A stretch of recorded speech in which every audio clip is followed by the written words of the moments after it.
നമസ്തേ. എല്ലാ പ്രേക്ഷകർക്കും ഒരു ശുഭദിനം ആശംസിച്ചുകൊണ്ട് ഇന്നത്തെ പുത്തൻ പുലരി ആരംഭിക്കുകയാണ്. ഞാൻ രജനി. ഞാൻ എം കെ വിനോദ്. രജനി, നിരവധി വാർത്തകൾ ഇന്നുമുണ്ട്. ഞായറാഴ്ച ആണെങ്കിലും വാർത്തകൾക്കൊന്നും കുറവില്ല. നമുക്ക് ആദ്യം നോക്കാം തലക്കെട്ടുകൾ. ഗാസ വെടിനിർത്തലിന് മുന്നറിയിപ്പുമായി ഇസ്രായേലി പ്രധാനമന്ത്രി ബെഞ്ചമിൻ നെതന്യാഹു. ഹമാസുമായുള്ള വെടിനിർത്തൽ താൽക്കാലികം.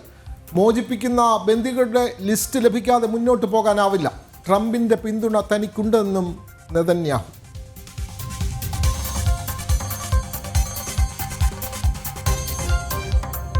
ശബരിമലയിൽ അപ്പം വിതരണത്തിൽ പ്രതിസന്ധി. ആവശ്യത്തിന് സ്റ്റോക്ക് ഇല്ലാതായതോടെ വിതരണം വെട്ടിക്കുറച്ചു.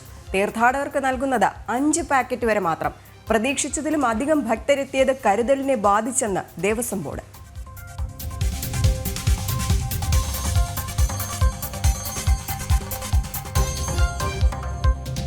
സാങ്കേതിക സർവകലാശാല പരീക്ഷാ നടത്തിപ്പ് കരാറിൽ ഗുരുതര ക്രമക്കേടെന്ന AGയുടെ report. CPM syndicate member PK Biju university വാഹനങ്ങൾ ദുരുപയോഗം ചെയ്യുന്നു. മുൻ VCയും PVCയും നിയമവിരുദ്ധമായി കൈപ്പറ്റിയത് 18 ലക്ഷം രൂപയെന്നും വിവരാവകാശ രേഖ. ജനം ബ്രേക്കിംഗ്.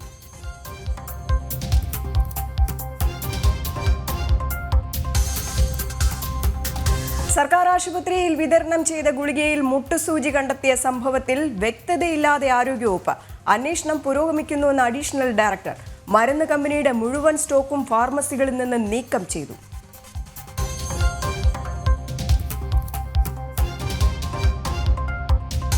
RSS സർസംഘചാലകിന്റെ പരാമർശം വളച്ചൊടിച്ച നീക്കത്തിനെതിരെ പ്രതിഷേധം ശക്തം.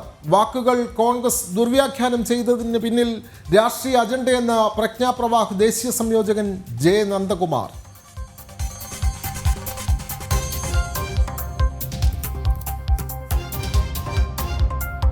അമേരിക്കയുടെ 47ാം പ്രസിഡന്റായി ഡൊണാൾഡ് ട്രംപ് നാളെ അധികാരമേൽക്കും. സ്ഥാനാരോഹണം ഇന്ത്യൻ സമയം രാത്രി 10:30. പ്രതികൂല കാലാവസ്ഥയെ തുടർന്ന് ചടങ്ങുകൾ US ക്യാപിറ്റൽ മന്ദിരത്തിൽ.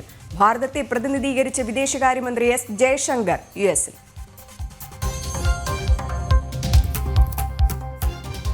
നമുക്ക് സന്നിധാനത്തെ വാർത്തകൾ ആണ് ആദ്യം എല്ലാ ദിവസവും നൽകുന്നത്. നമ്മൾ മണ്ഡലകാലം തൊട്ട് തുടങ്ങിയതാണ് ഈ പുലർവേള. എന്നും സന്നിധാനത്ത് നിന്ന് ഭക്തി നിർഭരമായിട്ട് തന്നെ തുടങ്ങുക. അത് ഈ ലാസ്റ്റ് സമയത്ത്, അതായത് നാളത്തോടു കൂടി തന്നെ നട അടയ്ക്കാൻ പോവുകയാണ്. അപ്പോൾ ഇന്നും അതേ രീതിയിൽ തന്നെയാണ് നമ്മൾ പുത്തൻ പുലരി ആരംഭിക്കാൻ പോകുന്നത്. ശരണമെൻ്റെ Ayyappa. ശരണമെൻ്റെ Ayyappa.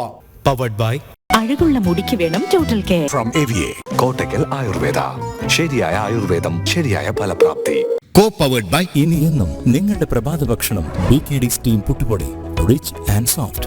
Bharat Lajna multi state housing cooperative society limited, Kerala, Tamil Nadu and Pondicherry. Meralda gold, diamond, gems. ആതുര സേവന രംഗത്ത് സമർപ്പിത സേവനത്തിന്റെ 50 വർഷങ്ങൾ. ഭാരത് ഹോസ് in association with Makarajyothi group of companies, Pune, Maharashtra. ഇനി നമ്മുടെ വീട്ടിൽ ഉദയഭാരത് കലണ്ടർ തന്നെ. രാമരാജനറിയാം മലയാളക്കര.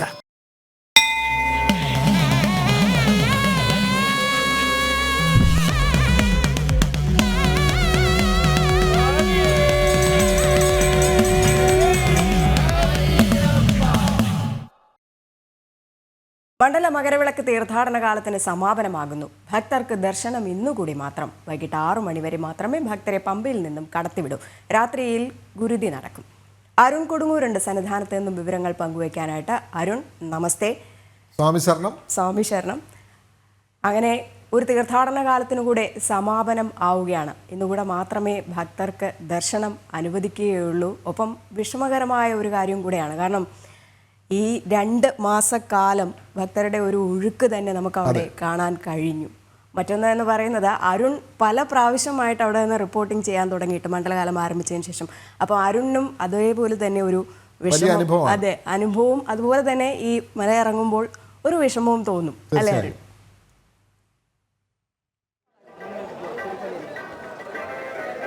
അത് എല്ലാവർക്കും ആ ഒരു വിഷമം തന്നെ ഉണ്ടാകും. കാരണം ഈ ഭഗവാനെ ആശ്രയിച്ച് നിൽക്കുന്ന ദിവസങ്ങളാണ് ഇവിടെയുള്ള എല്ലാവരും ഉണ്ടാകുന്നത്. അതിലേറ്റവും പ്രധാനപ്പെട്ടത് എനിക്ക് കിട്ടിയ ഒരു മഹാഭാഗ്യം ഈ മണ്ഡലകാലത്തിൻ്റെ തുടക്കത്തിൽ ആ ഫസ്റ്റ് ലൈവ് ഇവിടെ നിന്ന് തന്നെ ഇങ്ങനെ നൽകാൻ സാധിച്ചു. ഏറ്റവും അവസാന ദിവസവും ഇങ്ങനെ ഭഗവാന്റെ മുന്നിൽ 30 ദിവസത്തോളം ഇങ്ങനെ ഭഗവാന്റെ മുന്നിൽ നിൽക്കാൻ കഴിയുക എന്നത് പൂർവ്വജന്മ സുഹൃതമാണ്. അങ്ങനെ ഭഗവാന്റെ ഒരു അനുഗ്രഹത്തോടെ തന്നെയാണ് നമ്മളെല്ലാം ഈ ഒരു ദിവസങ്ങൾ എല്ലാം നിന്നിരിക്കുന്നത്. എന്തായാലും ഏറ്റവും ഭക്തി നിർഭരമായ ചടങ്ങുകളിലൂടെയാണ് ശബരിമല സന്നിധാനം കടന്നു പോകുന്നത്. എന്തായാലും ഈ എല്ലാവരും ആത്മാർപ്പണത്തോടെയുള്ള ഒരു ജോലികൾ അവരുടെ ജോലികളൊക്കെ തന്നെ ചെയ്തുകൊണ്ട് പോവുകയാണ്. എന്തായാലും ഭക്തിസാന്ദ്രമായ ഒരു അന്തരീക്ഷം തന്നെയാണ് സന്നിധാനവും പരിസരവും എല്ലാം തന്നെ ഉള്ളത്. എന്തായാലും ഏറ്റവും ഒടുവിൽ ഏറ്റവും അവസാനം തന്നെ ഈ വലിയ തിരക്കും സന്നിധാനത്ത് അനുഭവപ്പെട്ടുകൊണ്ടിരിക്കുകയാണ്. എന്തായാലും നേരത്തെ രജനി ചോദ്യത്തിന് ഉത്തരം പറയാൻ ഏറ്റവും അർഹതപ്പെട്ട ചിലർ കൂടിയുണ്ട്. ഭഗവാന്റെ തിരുമുറ്റം എന്നും ഇങ്ങനെ ശുചിയാക്കിക്കൊണ്ട് ഭാഗ്യം സിദ്ധിച്ച ചില ആളുകൾ കൂടി അയ്യപ്പന്മാർ കൂടിയാണ്. അങ്ങനെ നമ്മൾ എല്ലാ ദിവസവും കാണുമ്പോൾ പറയുന്നുണ്ട് ഭഗവാന്റെ തിരുമുറ്റം എത്ര വലിയ തിരക്കാണെങ്കിലും ഭഗവാന്റെ തിരുമുറ്റത്ത് നിൽക്കാൻ ഭാഗ്യം കിട്ടിയ ചിലരാണ് ഈ മണ്ഡല മകരവിളക്ക് തീർത്ഥാടനം. എങ്ങനെയാണ് ഈ ഒരു അവസരം? വളരെ സന്തോഷമാണ്. ഇതുപോലെ ഭാഗ്യം നമുക്ക് ഇനിയും ഉണ്ടാവണമെന്ന് മാത്രമേ പ്രാർത്ഥിക്കുന്നുള്ളൂ. അതിനേറ്റവും വലിയ ഭാഗ്യം. എല്ലാ വർഷവും ഇവിടെ വരാൻ പറ്റത്തിനാണ് ആഗ്രഹിക്കുന്നത്. ഞാൻ പിന്നെ 8ാമത്തെ വർഷമാണ് ഇവിടെ സോമാനത്ത് നിൽക്കുന്നത്. 10 വർഷം ഭഗവാൻ ആഗ്രഹിച്ച് കഴിഞ്ഞാൽ വരും. നമ്മൾ ജോലിയുണ്ട്, എല്ലാ മാസവും 2 മാസം ലീവ് എടുത്താണ് എല്ലാ കൊല്ലം വരുന്നത്. അപ്പോൾ അടുത്ത സീസണിലോട് ഭഗവാൻ അനുഗ്രഹിച്ച് കഴിഞ്ഞാൽ വരും. അത്ര പറയുള്ളൂ.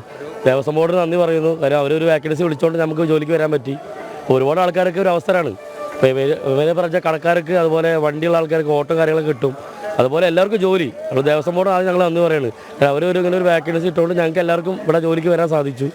ഒരു നന്ദി എന്നതിനുപരിയായിട്ടൊരു ആത്മസമർപ്പണം സേവനം ഭഗവാന്റെ അടുത്ത് കാണാന്ന് പറഞ്ഞാൽ എല്ലാവരും കഷ്ടപ്പെട്ടവർ നമുക്ക് കാണാൻ വേണ്ടി വരുമ്പോൾ നമുക്ക് ഇടയ്ക്ക് വന്ന് തൊഴും ചെയ്യാം.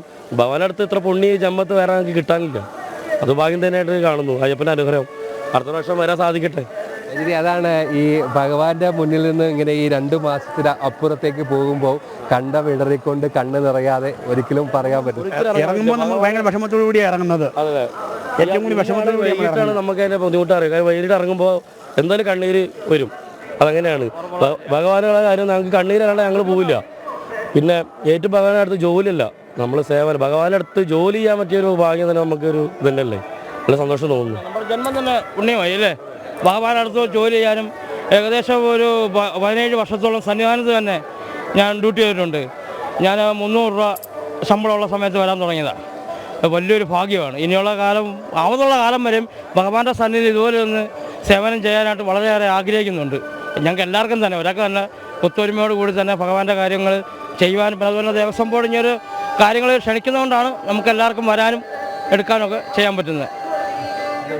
രജനി ചോദിച്ച ചോദ്യത്തിന് പിന്നാലെ അതിന് ഏറ്റവും അർഹമായ മറുപടി നൽകാൻ പറ്റിയ ആളുകളെ തന്നെ ഭഗവാൻ നമുക്ക് മുന്നിലേക്ക് എത്തിക്കുകയും ചെയ്തു. അങ്ങനെയാണ് അവർ പറയുമ്പോൾ അവരുടെ കണ്ണുകൾ നിറയുന്നത്. അതായത് ഇവിടെ ഉള്ള എല്ലാവരും ഒരു ആത്മസമർപ്പണത്തോടെയാണ് ഇവിടേക്ക് എത്തിയിരിക്കുന്നത്. അത് ഭഗവാന് മുന്നിൽ ഒരു ജോലിക്ക് അപ്പുറത്തേക്ക് ആ ഭഗവാന് ഒരു വലിയ ആത്മസമർപ്പണം തന്നെയാണ്. എന്തായാലും ഏറ്റവും അവസാന ദിവസത്തേക്ക് തന്നെയാണ് ഭക്തജനങ്ങൾ എല്ലാം തന്നെ ഉള്ളത്. ആ ഒരു തിരക്കിൽ തന്നെയാണ് ഭക്തജന തിരക്ക് തന്നെ ഉള്ളത്. എന്തായാലും വലിയ രീതിയിലുള്ള ഭക്തജന തിരക്കിൽ വലിയ രീതിയിലുള്ള ഒരു തിരക്ക് സന്നിധാനത്ത് അനുഭവപ്പെട്ടുകൊണ്ടിരിക്കുകയാണ്. അതിലേറ്റവും പ്രധാനമായി എടുത്തു പറയേണ്ടത് ഇന്നുകൂടി മാത്രമാണ് ഭക്തർക്ക് ദർശനം ഉള്ളത്. അതിൽ ഇന്ന് വൈകിട്ടാണ് ഗുരുതി നടക്കുക. ഇന്ന് പ്രത്യേക പൂജകൾ ഒന്നും തന്നെ ഇല്ല. അഭിഷേകങ്ങളൊക്കെ തന്നെ കഴിയുകയും ചെയ്തു. ഇന്നലെ പന്തളത്തിൻ്റെ കളഭം കഴിഞ്ഞതോടെ അഭിഷേകങ്ങളൊക്കെ തന്നെ കഴിയുകയും ചെയ്തു. ഇന്ന് നടക്കുന്നത് മാളികപ്പുറത്തിന് സമീപം മണിമണ്ഡപത്തിന് മുന്നിൽ നടക്കുന്ന ഗുരുതിയാണ്. ഇന്നലെ വൈകിട്ടാണ് മണിമണ്ഡപത്തിൽ നിന്നും ശരംകുത്തിയിലേക്ക് എഴുന്നള്ളിപ്പ് നടന്നത്. കഴിഞ്ഞ 5 ദിവസമായി മണിമണ്ഡപത്തിൽ നടക്കുന്ന ഏറ്റവും പ്രധാനപ്പെട്ട ചടങ്ങുകളിൽ ഒന്നായിരുന്നു. മണിമണ്ഡപത്തിൽ നിന്നും ഭഗവാന്റെ വിവിധ രൂപങ്ങൾ അവിടെ കഴിഞ്ഞ 5 ദിവസങ്ങളിൽ കളം വരച്ചുകൊണ്ട് അവിടെ നിന്നും ആദ്യ 4 ദിവസങ്ങൾ 18ാം പടിയിലേക്കും അതിനുശേഷം 5ാമത്തെ ദിവസം ശരംകുത്തിയിലേക്കുമുള്ള എഴുന്നള്ളിപ്പ് തിരിച്ച് അങ്ങോട്ട് ആഘോഷപൂർവ്വമായുള്ള ഒരു യാത്രയാണ്. തീവണ്ടി തീവട്ടി അതോടൊപ്പം തന്നെ മേളങ്ങൾ, ശരണമന്ത്രങ്ങൾ, ശാസ്താംപാട്ട്, അങ്ങനെ ആഘോഷപൂർവ്വം അങ്ങോട്ട് പോയെങ്കിലും ഇങ്ങോട്ട് തിരിച്ച് ഒരു നിശബ്ദമായി തന്നെ തീവട്ടികൾ അണച്ച് വാദ്യമേളങ്ങളൊന്നുമില്ലാതെ നിശബ്ദമായി തിരിച്ച് സന്നിധാനത്തേക്ക് വരുന്ന ഒരു കാഴ്ച. അങ്ങനെ ഭഗവാന്റെ ഒപ്പം ഭൂതഗണങ്ങളും മലദൈവങ്ങളും എല്ലാം സന്നിധാനത്തേക്ക് തിരികെ എത്തുന്നു എന്നുള്ള ഒരു വിശ്വാസമാണ് അതിന് പിന്നിലുള്ളത്. എന്തായാലും എല്ലായിടങ്ങളും ഭക്തിസാന്ദ്രമായ ഒരു അന്തരീക്ഷത്തിലേക്ക് ഇന്നും തിരക്ക് അനുഭവപ്പെട്ടുകൊണ്ടിരിക്കുകയാണ്. ആ ഒരു തിരക്ക് ഇപ്പോഴും തുടരുക തന്നെയാണ്. നമുക്കറിയാം, മണ്ഡലകാലത്തിൻ്റെ ആദ്യ ദിവസം ഉണ്ടായ ആ ഒരു തിരക്ക് ഏറ്റവും അവസാന ദിവസവും വരെ ഉണ്ടാകുന്നു. ഇന്ന് വൈകിട്ട് ഗുരുതിയാണ്. മലയാളികളടക്കം ഒരുപാട് തീർത്ഥാടകർ ഈ ഗുരുതി കാണുവാൻ കൂടി സന്നിധാനത്തേക്ക് എത്തും എന്നാണ് പ്രതീക്ഷിക്കുന്നത്. അതിനനുസരിച്ചുള്ള ക്രമീകരണങ്ങൾ തന്നെയാണ് ഒരുക്കുന്നത്. വൈകിട്ട് 6 മണി വരെ മാത്രമാണ് പമ്പയിൽ നിന്നും തീർത്ഥാടകരെ സന്നിധാനത്തേക്ക് കടത്തിവിടുക. 11 മണിക്ക് ഹരിവരാസനം പാടി നടയടച്ചാൽ ഉടൻ തന്നെ മാളികപ്പുറത്തെ മണിമണ്ഡപത്തിന് മുന്നിൽ ഗുരുതി നടക്കും. വിനോദ്, രജനി. ഒരു കാര്യം കൂടി അരുണ്, ഈ ഭക്തർക്ക് പല സംശയങ്ങൾ, പലരും ഈ ശബരിമല ദർശനത്തിനൊക്കെ പോകാറുണ്ട് എങ്കിലും പലരും വിളിച്ചു ചോദിക്കും, ഇന്നുകൂടിയാണ് ഭക്തർക്ക് ദർശനം, നാളെ പന്തളം രാജാവിന് മാത്രമാണ് അയ്യനെ ദർശിക്കാൻ കഴിയുക. പന്തളം രാജാവ് ദർശിച്ച് 18-ാം പടി ഇറങ്ങിക്കഴിഞ്ഞാൽ നട അടയ്ക്കും. അങ്ങനെയല്ലേ നാളത്തെ ചടങ്ങ്? നാളെ മറ്റു ഭക്തർക്ക് ദർശന സൗകര്യമില്ലല്ലോ. നാളത്തെ നട അടയ്ക്കുന്ന ആ ചടങ്ങ്, പന്തളം രാജാവിന് മാത്രം ദർശനം അനുവദിക്കുന്ന ആ ചടങ്ങ് കൂടി ഒന്ന് പറഞ്ഞാൽ ഭക്തർക്ക് ഉപകാരമാകും.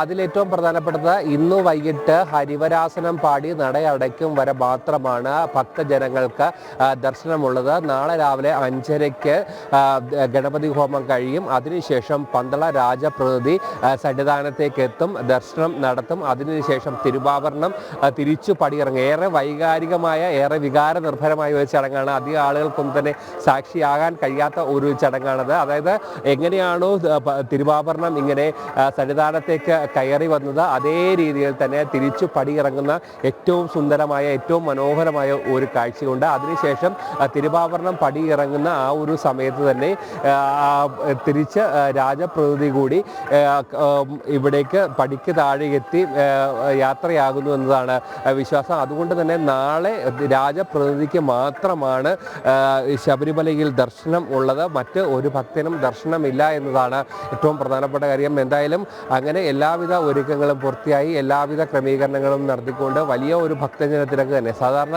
ഈ മകരവിളക്ക് കഴിഞ്ഞ ആദ്യ ദിവസങ്ങളിൽ, അതായത് മകരം 1, 2, 3 തീയതികളിലൊക്കെ തന്നെയായിരുന്നു ഈ തിരക്ക് അനുഭവപ്പെട്ടിരുന്നെങ്കിൽ ഇത്തവണ എല്ലാ ദിവസവും ഇങ്ങ് അവസാന ദിവസം എത്തുമ്പോഴും ആ ഒരു ദിവസവും വലിയ രീതിയിലുള്ള ഒരു ഭക്തജന തിരക്ക്. ശരാശരി 1 ലക്ഷത്തോളം ഭക്തർ ഈ സമയത്തും എത്തുന്നു എന്നതാണ് ഏറ്റവും പ്രധാനപ്പെട്ട ഒരു കാര്യം.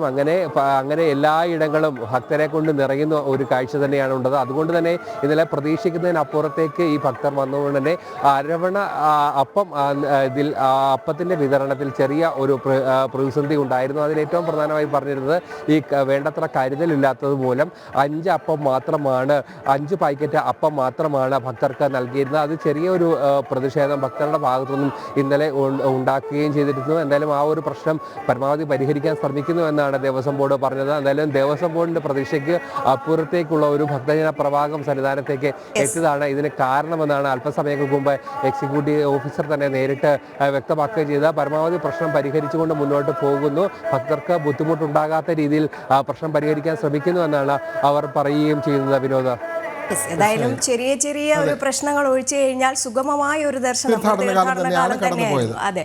ഒപ്പം അരുൺ കൊടുങ്ങൂർ കൂടെ പറയുകയാണെന്നുണ്ടെങ്കിൽ 2 തവണ അരുൺ പറഞ്ഞു, ഇത് തുടങ്ങിയ സമയത്ത്, അതായത് മണ്ഡലകാലം ആരംഭിച്ച സമയത്തും അവിടെ നിന്നായിരുന്നു റിപ്പോർട്ടിങ്, ഇത് അവസാനിക്കുന്ന സമയത്തും അരുൺ തന്നെയായിരുന്നു. അരുൺ മാത്രമല്ല, നമ്മുടെ പല ജേർണലിസ്റ്റുകളും. അതെ, തീർച്ചയായും. ഇവിടെ അരുൺ പറഞ്ഞ ഒരു പ്രധാനപ്പെട്ട കാര്യം, നാളത്തെ ചടങ്ങ് എന്ന് പറയുന്നത് വളരെ വികാരനിർഭരമായ ചടങ്ങാണ്. തിരുവാഭരണം അവിടെ സന്നിധാനത്തേക്ക് മകൻ്റെ അടുത്തേക്ക് കൊടുത്തുവിടുന്നു. ഈ മകനെ രാജാവായി കാണണമെന്നായിരുന്നു അച്ഛൻ്റെ ആഗ്രഹം. പക്ഷേ അയ്യപ്പൻ അവിടെ വിലയം പ്രാപിച്ചു. അതുകൊണ്ട് വർഷത്തിലൊരിക്കൽ ആ രാജാവിൻ്റെ രാജകലയോടുകൂടിയ കിരീടവും വാളുമെല്ലാം മകന് കൊടുത്തുവിട്ട് അങ്ങനെ അണിഞ്ഞൊരുങ്ങിയ ആ യുവരാജാവിനെ ദർശിക്കാൻ പന്തളം രാജാവിന് മാത്രം നാളെ സൗകര്യം അയ്യപ്പൻ ഒരുക്കി കൊടുക്കുന്നു. അതിനുശേഷം പന്തളം രാജാവ് തിരുവാഭരണവുമായി തിരികെ മടങ്ങുന്ന വളരെ ഭക്തി നിർഭരമായ ചടങ്ങാണ്. വൈകാരികമായ ഒരു നിമിഷം കൂടി. തീർച്ചയായും എല്ലാവരുടെയും കണ്ണു നിറയുന്ന ചടങ്ങാണ് നാളെ അവിടെ നടക്കുന്നത്. അരുൺ കൊടുങ്ങൂര് ആ വാർത്തകൾ നമുക്ക് നൽകുന്നുണ്ടാകും. ഇനി ഇന്നലെ രാത്രിയിലായിരുന്നു ഈ എഴുന്നള്ളിപ്പ് ചടങ്ങ്, നായാട്ട് വിളി ചടങ്ങ്. ആ വാർത്തയിലേക്കാണ് പോകുന്നത്. ഭക്തിസാന്ദ്രമായ അന്തരീക്ഷത്തിൽ മണിമണ്ഡപത്തിൽ നിന്നും ശരംകുത്തിയിലേക്കുള്ള ഭഗവാന്റെ എഴുന്നള്ളിപ്പ് നടന്നു. ശരണം വിളികളോട് ഭക്തസഹസ്രങ്ങളാണ് എഴുന്നള്ളിപ്പിന് സാക്ഷിയായത്.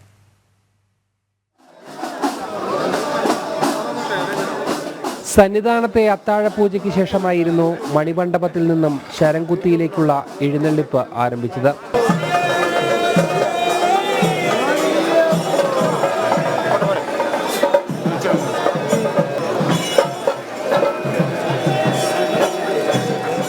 വാദ്യമേളങ്ങളുടെയും ശരണമന്ത്രങ്ങളുടെയും തീവട്ടിയുടെയും അകമ്പടിയിൽ ആഘോഷപൂർവ്വമുള്ള എഴുന്നള്ളിപ്പ്.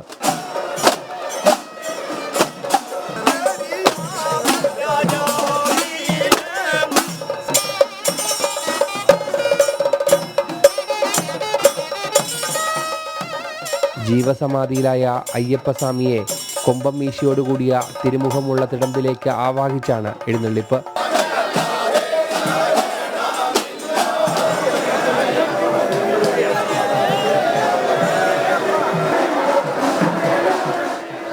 എഴുന്നള്ളിപ്പ് ശരംകുത്തിയിലെത്തിയ ശേഷം വേട്ടക്കുറുപ്പന്മാർ നായാട്ടുവിളി തുടങ്ങി. എഴുത്തിനായി പള്ളി പോക്ക എണ്ണെഴുത്തസ്ത്രാദിവിദ്യകളും പഠിച്ചുകൊണ്ട് ചടങ്ങുകൾ പൂർത്തിയാക്കി മേളങ്ങളില്ലാതെ തീവട്ടി അണച്ച് നിശബ്ദമായാണ് തിരിച്ചെഴുന്നള്ളിപ്പ്. അയ്യപ്പസ്വാമിയുടെ ശരംകുത്തിയിൽ നിന്നുള്ള തിരിച്ചെഴുന്നള്ളിപ്പിൽ മണ്ഡലകാലത്തിനു മുമ്പ് സന്നിധാനത്തു നിന്നും മാറി നിന്ന ഭൂതഗണങ്ങളും മലദൈവങ്ങളും അനുഗമിക്കുന്നുവെന്നാണ് വിശ്വാസം. എഴുന്നള്ളിപ്പ് മണിമണ്ഡപത്തിൽ തിരിച്ചെത്തിയ ശേഷം സന്നിധാനത്ത് ഹരിവരാസനം പാടി നടയടച്ചു.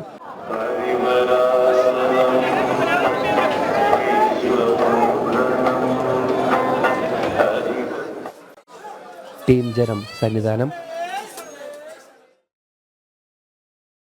സന്നിധാനത്തെ വാർത്തകളാണ് വന്നുകൊണ്ടിരിക്കുന്നത്. നിരവധി പ്രേക്ഷകരും നമ്മളോട് പ്രതികരിക്കുന്നുണ്ട്. സന്നിധാനത്ത് സ്വാമി ശരണം ദർശന പുണ്യം നേടിയതിൻ്റെ ഭാഗ്യം ഒക്കെ പറയുന്നുണ്ട്. സന്ദീപ് എന്നൊരു പ്രേക്ഷകൻ വിനോദിനോടാണ് ചോദിക്കുന്നത്, ഇപ്രാവശ്യം ശബരിമലയ്ക്ക് പോയോ, ദർശനത്തിന് പോയോ? മണ്ഡലകാലത്ത് പോകാൻ സാധിച്ചില്ല, നല്ല തിരക്കുള്ള സമയമാണ്. എല്ലാ മലയാള മാസവും 5 ദിവസം ഭഗവാനെ തൊഴാനുള്ള സൗകര്യമുണ്ടല്ലോ. അപ്പോൾ ഏതെങ്കിലും ഒരു മലയാള മാസം പോയി തൊഴാം എന്നാണ് മനസ്സിൽ. മാത്രമല്ല വിനോദിന് ഇവിടെ നിന്ന് പ്രേക്ഷകരിലേക്ക് എത്തിക്കുകയും വേണം അയ്യന്റെ വിശേഷങ്ങളൊക്കെ തന്നെ. ആ ഒരു തിരക്ക് കൂടെ ഉണ്ടായിരുന്നു. തീർച്ചയായും. അപ്പോൾ നമുക്ക് സന്നിധാനത്തെ മറ്റൊരു വാർത്തയിലേക്ക് തന്നെ പോകാം. ഭഗവാന്റെ തിരുവാഭരണ ഘോഷയാത്ര ഒരു നോക്ക് കാണാനും തിരുവാഭരണത്തെ തൊട്ടുതൊഴാനും അവസരം ലഭിച്ചാൽ അത് മഹാഭാഗ്യമെന്നാണ് അയ്യപ്പ ഭക്തരുടെ വിശ്വാസം. എന്നാൽ അയ്യൻ്റെ തിരുവാഭരണത്തെ ശിരസാൽ വഹിക്കാൻ മഹാഭാഗ്യം സിദ്ധിച്ചവരാണ് തിരുവാഭരണ പേടക സംഘം. വാക്കുകൾ കൊണ്ട് വിവരിക്കുന്നതിനപ്പുറമുള്ള ആത്മീയ അനുഭൂതി ഇവർക്ക് ഓരോരുത്തർക്കും തിരുവാഭരണ ഘോഷയാത്രയിലുണ്ട്. അരുൺ കൊടുങ്ങൂർ തയ്യാറാക്കിയ ആ റിപ്പോർട്ട് കാണാം.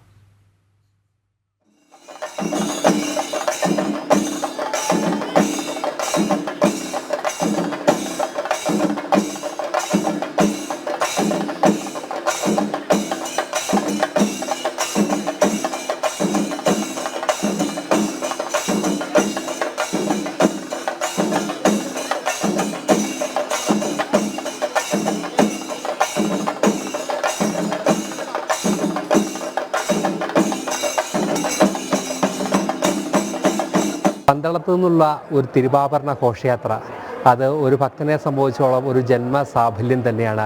ആ തിരുവാഭരണം വഹിച്ചുകൊണ്ട് അയ്യൻ്റെ തിരുസന്നിധിയിലേക്ക് കാടും മേടും മലകളും കാട്ടാറുകളും എല്ലാം കടന്ന് ഇവിടേക്ക് എത്താൻ ഭാഗ്യം സിദ്ധിച്ച തിരുവാഭരണ പേടക സംഘമാണ് നമുക്കൊപ്പമുള്ളത്. ഒരുപാട് അനുഭവങ്ങളുണ്ട്. കാരണം 3 ദിവസത്തെ യാത്ര, അയ്യൻ്റെ പൂങ്കാവനത്തിലൂടെയുള്ള ഏറ്റവും മനോഹരമായുള്ള യാത്ര, ആ ഒരു യാത്ര ഒരു ഭക്തനെ സംബന്ധിച്ചോളം ഏറ്റവും ആനന്ദം നൽകുന്നതാണ്, ഭക്തി നിർഭരമാണ്.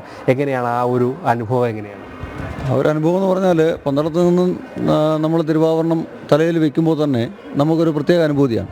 ആ അനുഭൂതിയിലാണ് നമ്മൾ സന്നിധാനം വരെ എത്തുന്നത്. തിരുവാഭരണ പേടകം ശിരസിലേറുമ്പോൾ നമുക്കുണ്ടാകുന്ന ഒരു അനുഗ്രഹം, ആ അനുഗ്രഹം നമ്മളെ ഒരു ബുദ്ധിമുട്ടുകളുമില്ലാതെ ഈ കാനനപാതകളും കല്ലും മുള്ളും എല്ലാം നിറഞ്ഞ ഈ പാതകളിൽ കൂടി ഒരു ബുദ്ധിമുട്ടുമില്ലാതെ നമുക്ക് സന്നിധാനത്തെത്താൻ സാധിച്ചു. അത് അയ്യപ്പൻ്റെ വലിയ അനുഗ്രഹമാണ്, നമ്മുടെ സുഹൃതമാണ്. അപ്പോൾ അതോടൊപ്പം തന്നെ ഈ സന്നിധാനത്തേക്ക് എത്തുമ്പോൾ എല്ലായിടങ്ങളും നമുക്ക് നിൽക്കുന്ന ആളുകളുടെ എല്ലാം തന്നെ കണ്ണു നിറയുന്ന ഒരു സമയമാണ് ആ തിരുവാഭരണ പേടകം സന്നിധാനത്തേക്ക് എത്തുക. എല്ലായിടങ്ങളും ശരണമന്ത്രങ്ങളാൽ മുഖരിതമാകുന്ന ഒരവസ്ഥ. അങ്ങനെ ഈ സന്നിധാനത്തേക്ക് എത്തുമ്പോൾ ആ 18 പടിക്ക് താഴെ എത്തുമ്പോൾ അങ്ങ് ആനന്ദ നൃത്തം എന്നൊക്കെയാണ് നമ്മൾ പറയുക. ആ 18ാം പടി കയറുമ്പോൾ കിട്ടുന്ന ഒരു അനുഭവം, അതോടൊപ്പം തന്നെ ഭഗവാന്റെ ശ്രീകോവിലിലേക്ക് ആ തിരുവാഭരണ പേടകം നൽകുമ്പോൾ ഉണ്ടാകുന്ന മനസ്സിലുണ്ടാകുന്ന ഒരു അനുഭവമുണ്ട്. അതെ, അത് ആ തിരുവാഭരണം ശിരസിലേറ്റി പടി കയറി വരുമ്പോൾ, നമ്മുടെ താഴത്തെ പടി തന്നെ കയറി വരുമ്പോൾ തന്നെ നമുക്കൊരു പ്രത്യേക അനുഗ്രഹമാണ്. ആ അനുഗ്രഹം സത്യം പറഞ്ഞാൽ നമ്മളൊന്നും അറിയുന്നില്ല. ആ ശരണഘോഷങ്ങളുടെയും മേളങ്ങളുടെയും ആ നിർവൃതിയിൽ സത്യം പറഞ്ഞാൽ നമ്മളൊന്നും അറിയുന്നില്ല.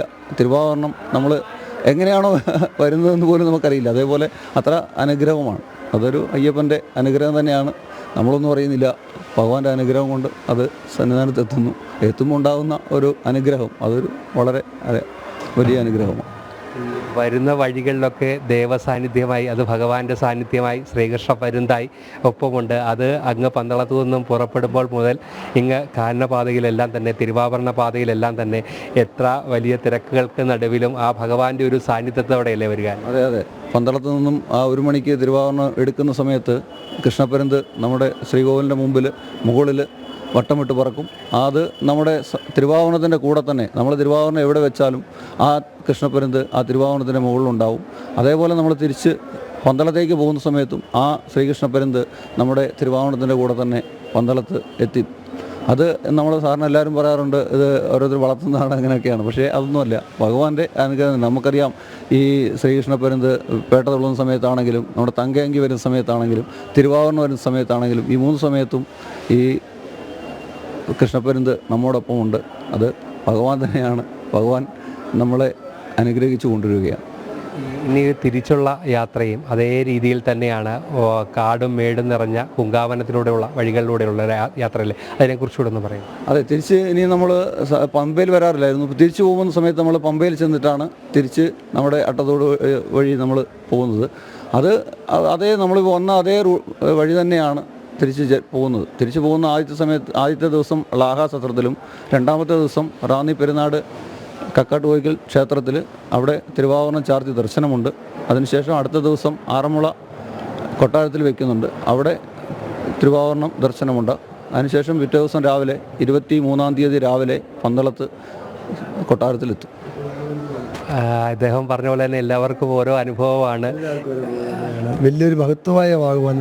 മുജ്ജന്മ സുഹൃതം തന്നെയാണ് നമുക്ക് ഇതിനകത്തിൽ ഉൾക്കൊള്ളാൻ തന്നെ ഭാഗ്യം കിട്ടിയത് തന്നെ. പിന്നെ നമ്മൾ ശിരസിലേറ്റുക എന്ന് പറഞ്ഞാൽ തന്നെ അത് എന്താണെന്ന് നമുക്ക് പറയാനൊക്കാത്ത ഒരു അനുഭൂതി നമ്മുടെ ഹൃദയത്തിൽ നിന്നും ഉണ്ടാകുന്നത്. നമ്മളെ അയ്യപ്പൻ പിടിച്ചുകൊണ്ട് പോകാൻ നമ്മൾ കൊണ്ടുപോകല്ലോ തിരുവാഭരണം. നമ്മളൊരിക്കലും കൊണ്ടുപോകുന്നില്ല. അയ്യപ്പൻ നമ്മളെ പിടിച്ചുകൊണ്ട് തന്നെ പോവുകയാണ്. പക്ഷേ അത് ഓരോരുത്തർക്കും ഓരോ അനുഭവങ്ങൾ, ഇപ്പോൾ ഇത് നമ്മുടെ സമയം ഇത് കഴിഞ്ഞാൽ തന്നെയും തിരുവാഭരണം ക്ഷേത്രത്തിൽ കൊണ്ടുവന്ന് സമർപ്പിച്ച് കഴിഞ്ഞ ശേഷം നമ്മളെല്ലാം മൃതങ്ങൾ മുടങ്ങിയാൽ തന്നെയും നമുക്ക് നമ്മുടെ അയ്യപ്പൻ നമ്മുടെ കൂടെ തന്നെയുണ്ട്, ഞങ്ങളുടെ കൂടെ തന്നെ. അത് പല അനുഭവത്തിലും എന്നെ സംബന്ധിച്ചിടത്തോളം എനിക്ക് ഒരുപാട് അനുഭവങ്ങളുണ്ട്. ഓരോ ആപത്തുകളും പല ആപത്തുകളിൽ നിന്നും എന്നെ കൈപിടിച്ച് ഉയർത്തിയ ഒരുപാട് അനുഭവങ്ങൾ എനിക്കുണ്ട്. ഒരിക്കലും മറക്കാനൊക്കാത്ത ഒരു അനുഭവം. അത് മുജ്ജന്മ സുഹൃതം എന്നാണ്, ഭഗവാന്റെ അനുഗ്രഹം തന്നെയാണ്. എല്ലാവർക്കും അത് ഉണ്ടാകട്ടെ എന്ന് പ്രാർത്ഥിക്കുന്നു. ഓരോ നിമിഷവും ഈ ഒരു പ്രാവശ്യം തന്നെ ഈ തിരുവാഭരണത്തോട് നടന്നു വന്നിട്ട് ആളുകൾ വീണ്ടും വരാൻ വേണ്ടി അടുത്ത വർഷം ഞാൻ വരുന്നില്ല എന്ന് ആദ്യത്തെ വർഷം വരുമ്പോൾ പറയും, ദുർഘടമായ യാത്രയിലെ ആ ബുദ്ധിമുട്ട് കൊണ്ട് പറയും. പക്ഷേ അടുത്ത വർഷം അവർ പോകാൻ തയ്യാറായിട്ട് വരും. അങ്ങനെ ആളുകൾ കൂടിക്കൊണ്ടേയിരിക്കുന്ന സന്ദർഭമാണ്. അത്ര മഹത്തരമായ കലിയുഗത്തിൽ ഭഗവാൻ ശക്തി കൂടുതലാണ്. അങ്ങോട്ട് എത്രയും നമ്മൾ ആശ്രയിക്കുന്നു അത്രയും ഭഗവാൻ ഇങ്ങോട്ട് വരും. ഒരു പടി അങ്ങോട്ട് വെക്കുമ്പോൾ 2 പടി ഭഗവാൻ ഇങ്ങോട്ട് വരും. ഒരു പടി അങ്ങോട്ട് വെക്കാനുള്ള മനസ്സ് മനുഷ്യനുണ്ടാകണം. അതാണ് ഭക്തി.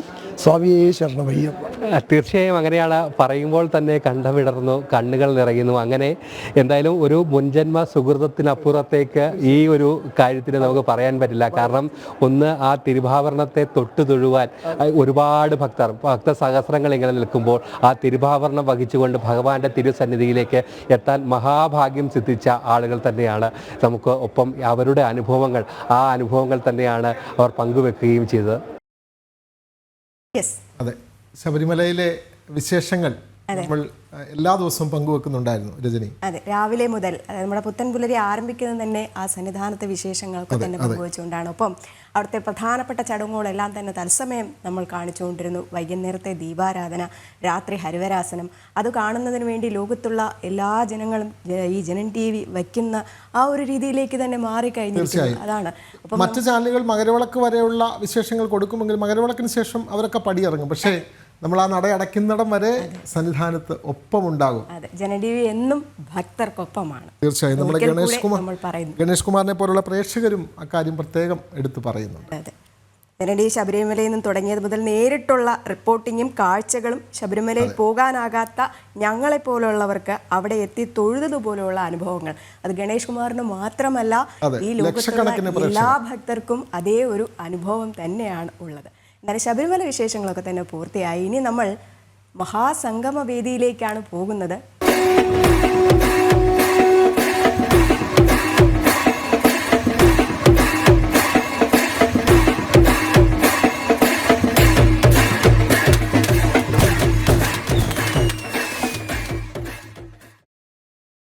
ഞാൻ പറഞ്ഞതുപോലെ മഹാസംഗമം തന്നെയാണ് പ്രയാഗ്രാജിൽ നടക്കുന്നത്. നൂറ്റാണ്ടുകൾക്കിപ്പുറമുള്ള ഒരു മഹാകുംഭമേള, അതും ലോകമെമ്പാടുമുള്ള ജനങ്ങൾ ഉത്തർപ്രദേശിലെ പ്രയാഗ്രാജിലേക്ക് ഒഴുകിയെത്തുകയാണ്.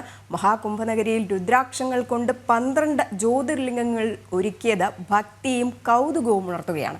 7,51,00,000 രുദ്രാക്ഷ കായ്കൾ കൊണ്ടാണ് മഹാകുംഭനഗരിയിൽ ജ്യോതിർലിംഗങ്ങൾ തീർത്തത്.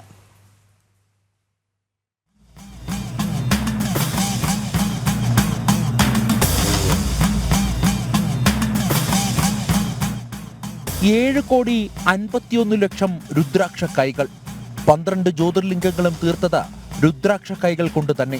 പുലർച്ചെ ഗണപതി ഹോമത്തിൽ തുടങ്ങി മഹാമന്ത്രങ്ങൾ ഉരുവിട്ടുള്ള യാഗങ്ങൾ.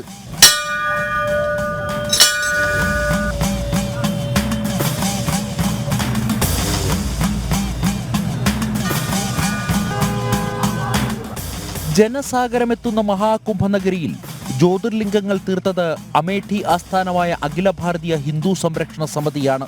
കാശി വിശ്വനാഥന്റെ മണ്ണിലെ ഇസ്ലാമിക കടന്നുകയറ്റവും മഥുര ശ്രീകൃഷ്ണ ജന്മസ്ഥാനിലെ ഷാഹി ഈദ്ഗാഹ് കെട്ടിടവും ഒഴിപ്പിക്കുവാനുള്ള അനുഗ്രഹം തേടിയാണ് രുദ്രാക്ഷങ്ങൾ കൊണ്ട് ജ്യോതിർലിംഗങ്ങൾ തീർത്തത്.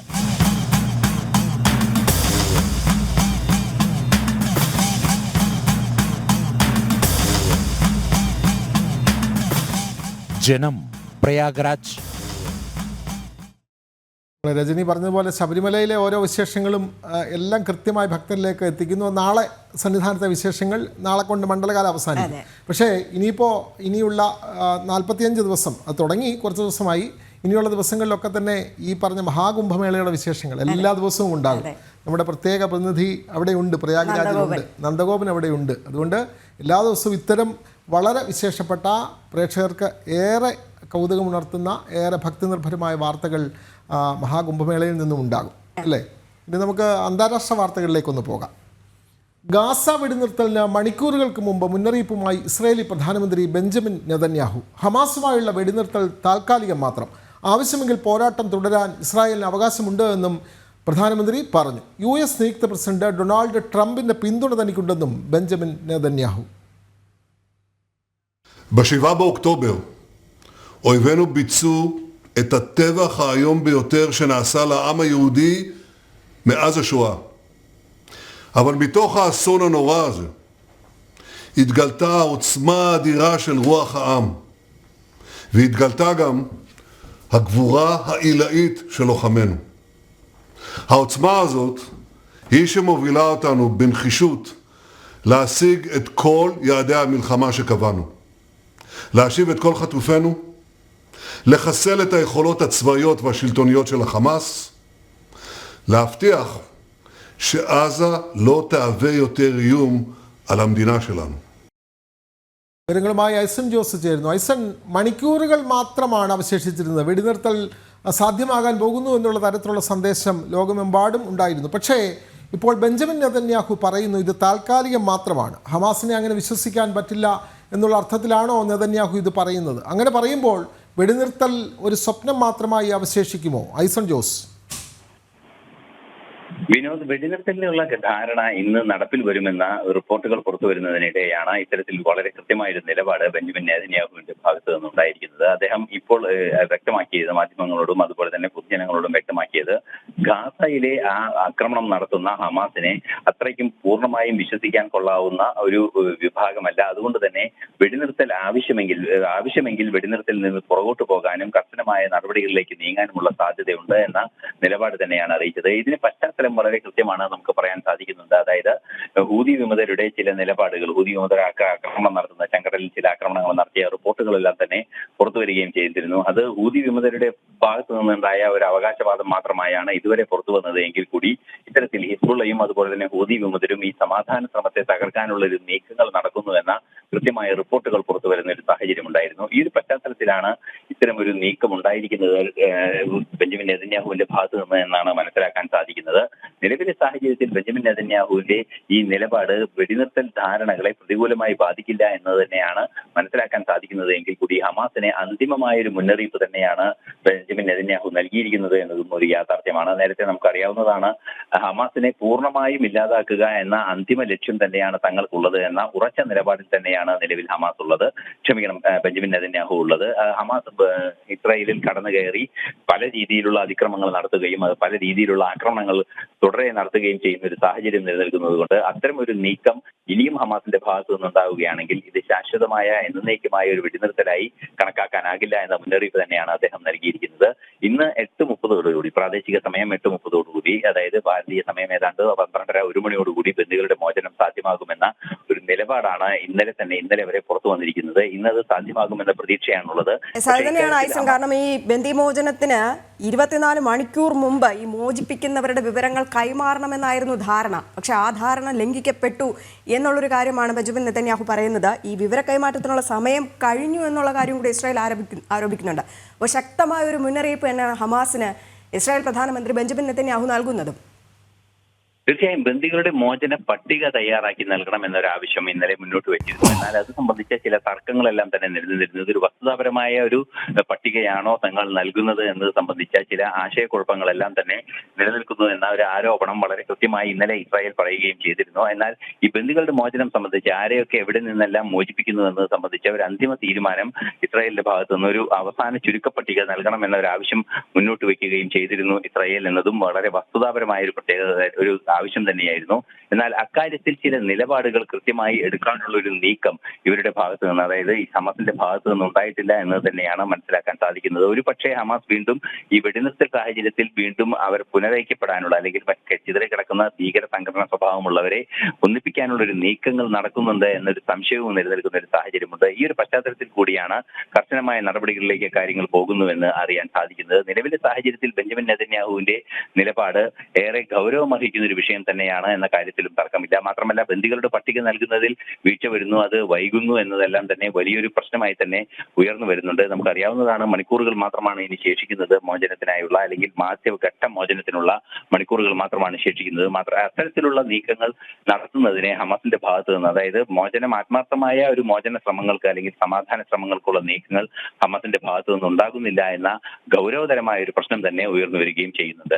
ശരിയാണ്. എന്തായാലും പോരാട്ടം തുടരാൻ ഇസ്രായേലിന് അവകാശമുണ്ട്. ഒരു ജനതയെ സംരക്ഷിക്കുക എന്നുള്ളത് അവിടുത്തെ പ്രധാനമന്ത്രിയുടെ കടമ തന്നെയാണ്. അത് തന്നെയാണ് ബെഞ്ചമിൻ നെതന്യാഹു വീണ്ടും ആവർത്തിക്കുന്നത്. ഒപ്പം പശ്ചിമേഷ്യ സമാധാനം പുലരുമെന്നൊക്കെ നേരത്തെ പറഞ്ഞെങ്കിലും ഈ ഒരു സംഭവത്തോടു കൂടി അതൊരു പ്രതീക്ഷകൾ മങ്ങൽ ഏൽക്കുന്ന ഒരു പ്രതികരണം തന്നെയാണ് ഇപ്പോൾ വന്നിട്ടുള്ളത്.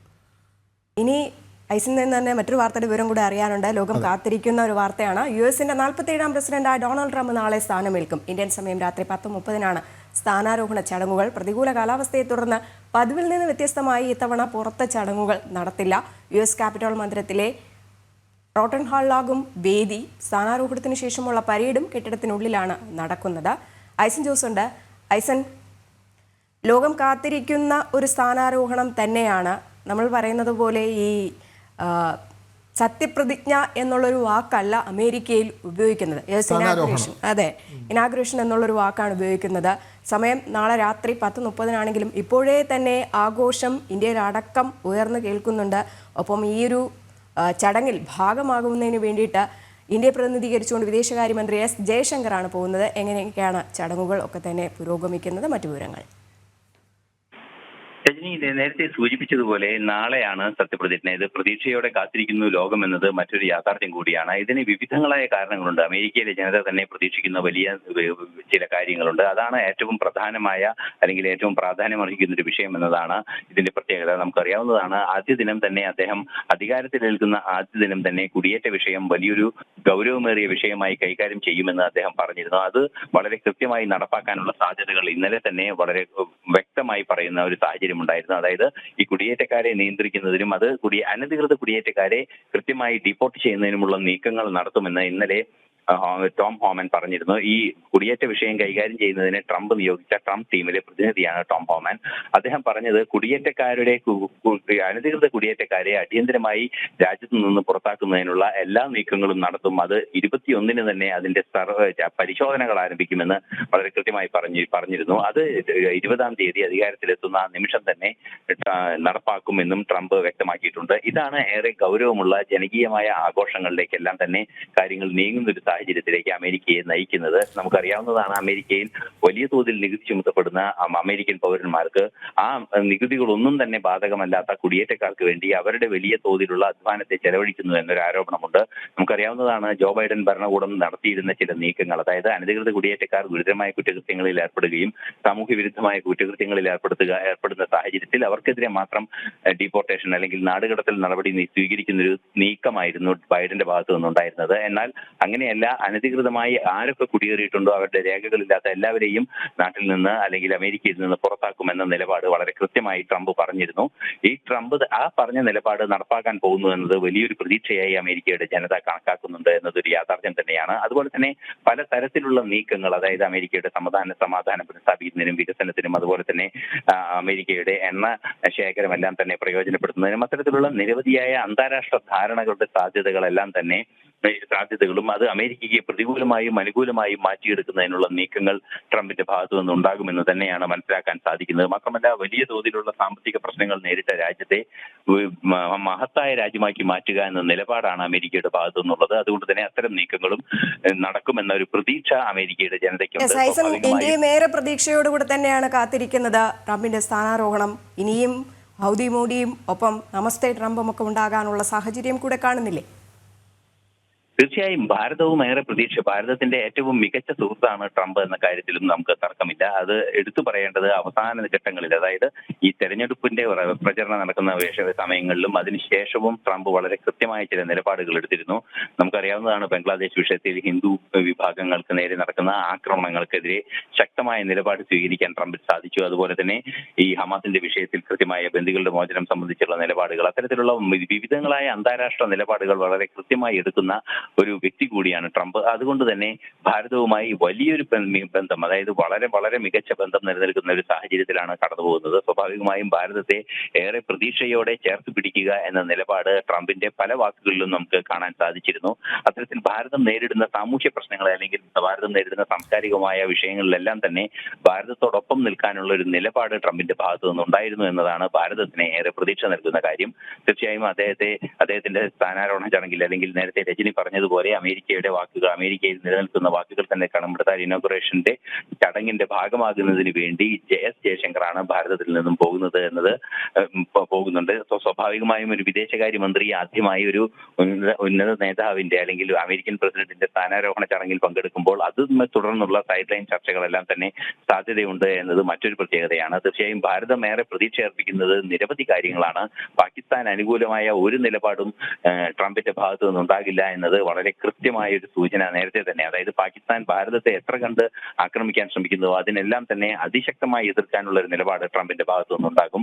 അത്തരത്തിലുള്ള കർശനമായ നിലപാട് ട്രംപിന്റെ ഭാഗത്തു നിന്നുണ്ടാകുമെന്ന തിരിച്ചറിവിന്റെ കൂടി അടിസ്ഥാനത്തിലാണ് ഭാരതം ഏറെ പ്രതീക്ഷയോടെ കാത്തിരിക്കുന്നത്. മാത്രമല്ല, പലതരത്തിലുള്ള വ്യാവസായിക വാണിജ്യ ബന്ധങ്ങളും ശക്തമായി തുടരുന്നതിന് ഭാരതത്തിന്റെ നിരവധിയായ ആശയങ്ങൾ, അതായത് ഗ്രീൻ എനർജി പോളിസി, അതുപോലെ തന്നെ തീവ്രവാദ വിരുദ്ധ നിലപാട്, ഇതിലെല്ലാം ട്രംപിന്റെ മികച്ച പിന്തുണ ലഭിക്കുമെന്ന് തന്നെയാണ് ഭാരതവും പ്രതീക്ഷിക്കുന്നത്. അതെ, ഇന്റർനാഷണൽ ഡെസ്കിൽ നിന്നും മൈസൺ ജോസ് ആണ് വിശദമായ വിവരങ്ങൾ നൽകിയത്. ഡൊണാൾഡ് ട്രംപ് നാളെ അധികാരമേൽക്കുന്നു. ഭാരതത്തെ സംബന്ധിച്ച് ഏറെ പ്രതീക്ഷകളുണ്ട്. കാരണം ഡൊണാൾഡ് ട്രംപ് വീണ്ടും അധികാരത്തിൽ വരുമ്പോൾ നമ്മുടെ ഭാരതവുമായി നല്ല സുഹൃത്ത് ബന്ധവും വ്യക്തിബന്ധം പോലും നരേന്ദ്രമോദിയുമായി പുലർത്തുന്ന ലോക നേതാവ് കൂടിയാണ് ഡൊണാൾഡ് ട്രംപ്. അപ്പോൾ ഭാരതവും അമേരിക്കയും തമ്മിലുള്ള ബന്ധം കൂടുതൽ സുദൃഢമാകും എന്ന് തന്നെ ഈ അവസരത്തിൽ നമുക്ക് പ്രതീക്ഷിക്കാം.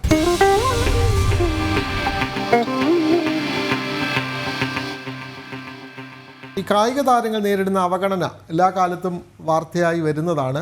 അത്തരത്തിലുള്ളൊരു വാർത്തയിലേക്ക് നമുക്ക് പോകാം. ദേശീയ റോളർ സ്കേറ്റിംഗ് ചാമ്പ്യൻഷിപ്പിൽ സ്വർണ്ണ മെഡൽ നേടിയ കായിക താരത്തോട് കേരള സർക്കാരിൻ്റെ അവഗണന. സ്പോർട്സ് കൗൺസിലിൽ നിന്നും സംസ്ഥാന കായിക വകുപ്പിൽ നിന്നും യാതൊരു സഹായവും ലഭിച്ചില്ല എന്ന് തിരുവനന്തപുരം സ്വദേശികളായ കായിക താരത്തിൻ്റെ കുടുംബം. 3 തവണ വിവിധ ഇനങ്ങളിലായി സ്വർണ്ണ മെഡൽ നേടിയ കായിക താരത്തോടാണ് സംസ്ഥാന സർക്കാരിൻ്റെ ഈ അവഗണന. Tamil Nadu, Kerala going strong there. It's still anybody's race. Kerala still leading. Tamil Nadu closely following. Kerala moving to the start line. And a very close call.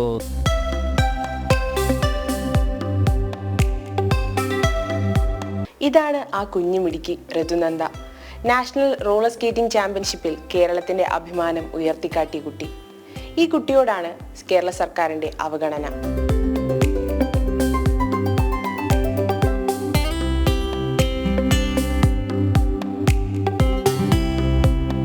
ഞാൻ 2.5 വയസ്സ് തൊട്ട് പൂജപ്പുര പ്ലേ ഗ്രൗണ്ടിൽ കളിക്കാൻ പോയപ്പോഴാണ് ഫസ്റ്റ് ടൈം ഇത് കണ്ട് ഇഷ്ടപ്പെട്ട് ഞാൻ അതിലോട്ട് പോകുന്നത്.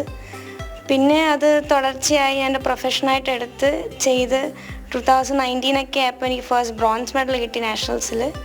പിന്നെ 2020 ആയപ്പോൾ എനിക്ക് പഞ്ചാബ് മൊഹാലി നാഷണൽസ് വെച്ച് ഫസ്റ്റ് ടൈം 2 ഗോൾഡ് അച്ചീവ് ചെയ്യാൻ പറ്റി. പിന്നെ തുടർച്ച 2023 വരെ ഞാൻ മെഡൽ അടിക്കുന്നുണ്ട്.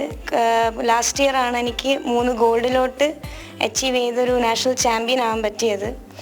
അപ്പോൾ ഇനി അടുത്ത ഇല്ലയിലോട്ട് ചേഞ്ചായി എനിക്ക് ഇന്ത്യൻ ടീം എന്നൊരു ഇതിലോട്ട് പോകാനാണ് എൻ്റെ വലിയൊരു ഡ്രീമാണത്. അപ്പോൾ അത് ഇനി അതിലോട്ട് അച്ചീവ് ചെയ്യാൻ വേണ്ടി മാക്സിമം ഹാർഡ് വർക്ക് ചെയ്യുന്നുണ്ട്.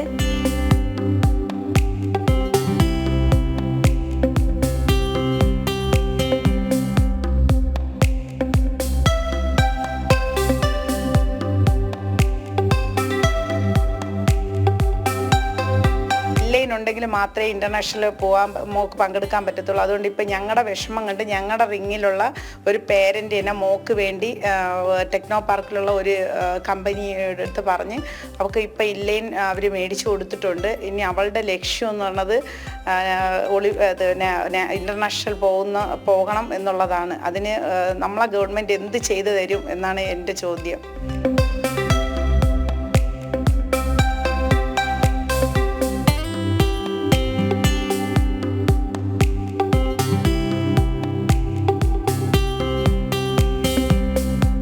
എൻ്റെ കൂടെ ചെയ്ത കുട്ടികൾക്ക് ഇതുപോലെ കുറേ പ്രൈസസും എല്ലാം അവരുടെ ഗവൺമെൻറ്റിൽ നിന്ന് കിട്ടുമ്പോൾ സ്വാഭാവികമായിട്ട് എനിക്കും മനസ്സിനോട് നല്ല വിഷമമുണ്ട്.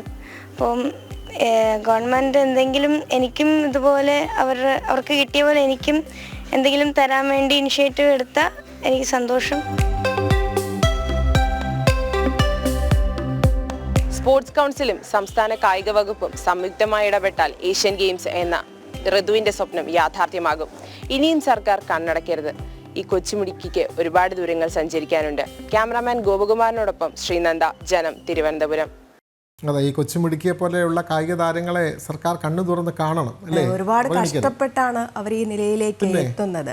പ്രാക്ടീസ് ചെയ്തും ഒരുപാട് മേഖലകളിലേക്ക് കടന്നുപോയി. കാരണം പ്രാക്ടീസ് ചെയ്യാൻ പോലും കാശില്ലാത്ത എത്രയോ ആളുകളുണ്ട്. അവർക്കൊക്കെ തന്നെ സഹായമാവുകയാണ് ഈ സ്പോർട്സ് കൗൺസിൽ ചെയ്യുന്നത്. പക്ഷെ പലപ്പോഴും അവഗണനയാണ് നേരിട്ടുകൊണ്ടിരിക്കുന്നത്. ഇതിപ്പോൾ ഒരാളുടെ കാര്യം മാത്രമല്ല.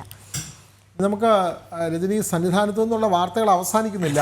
അരുൺ കൊടുങ്ങൂരിൻ്റെ വാർത്തകൾ ഇനിയുണ്ട്. അങ്ങനെ നമുക്ക് കടന്നു പോകാനാവില്ല. ആ വാർത്തകൾ കൂടി കൊടുക്കണം.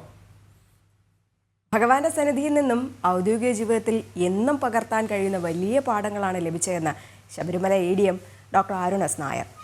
എല്ലാവരുടെയും സഹകരണം ഉണ്ടായിരുന്നു. ഏൽപ്പിച്ച ദൗത്യം കൃത്യമായി നടത്താൻ സാധിച്ചു എന്നാണ് വിശ്വാസമെന്നും അരുൺ എസ് നായർ പറഞ്ഞു. അരുൺ കൊടുങ്ങൂർ തയ്യാറാക്കിയ റിപ്പോർട്ടിലേക്ക്.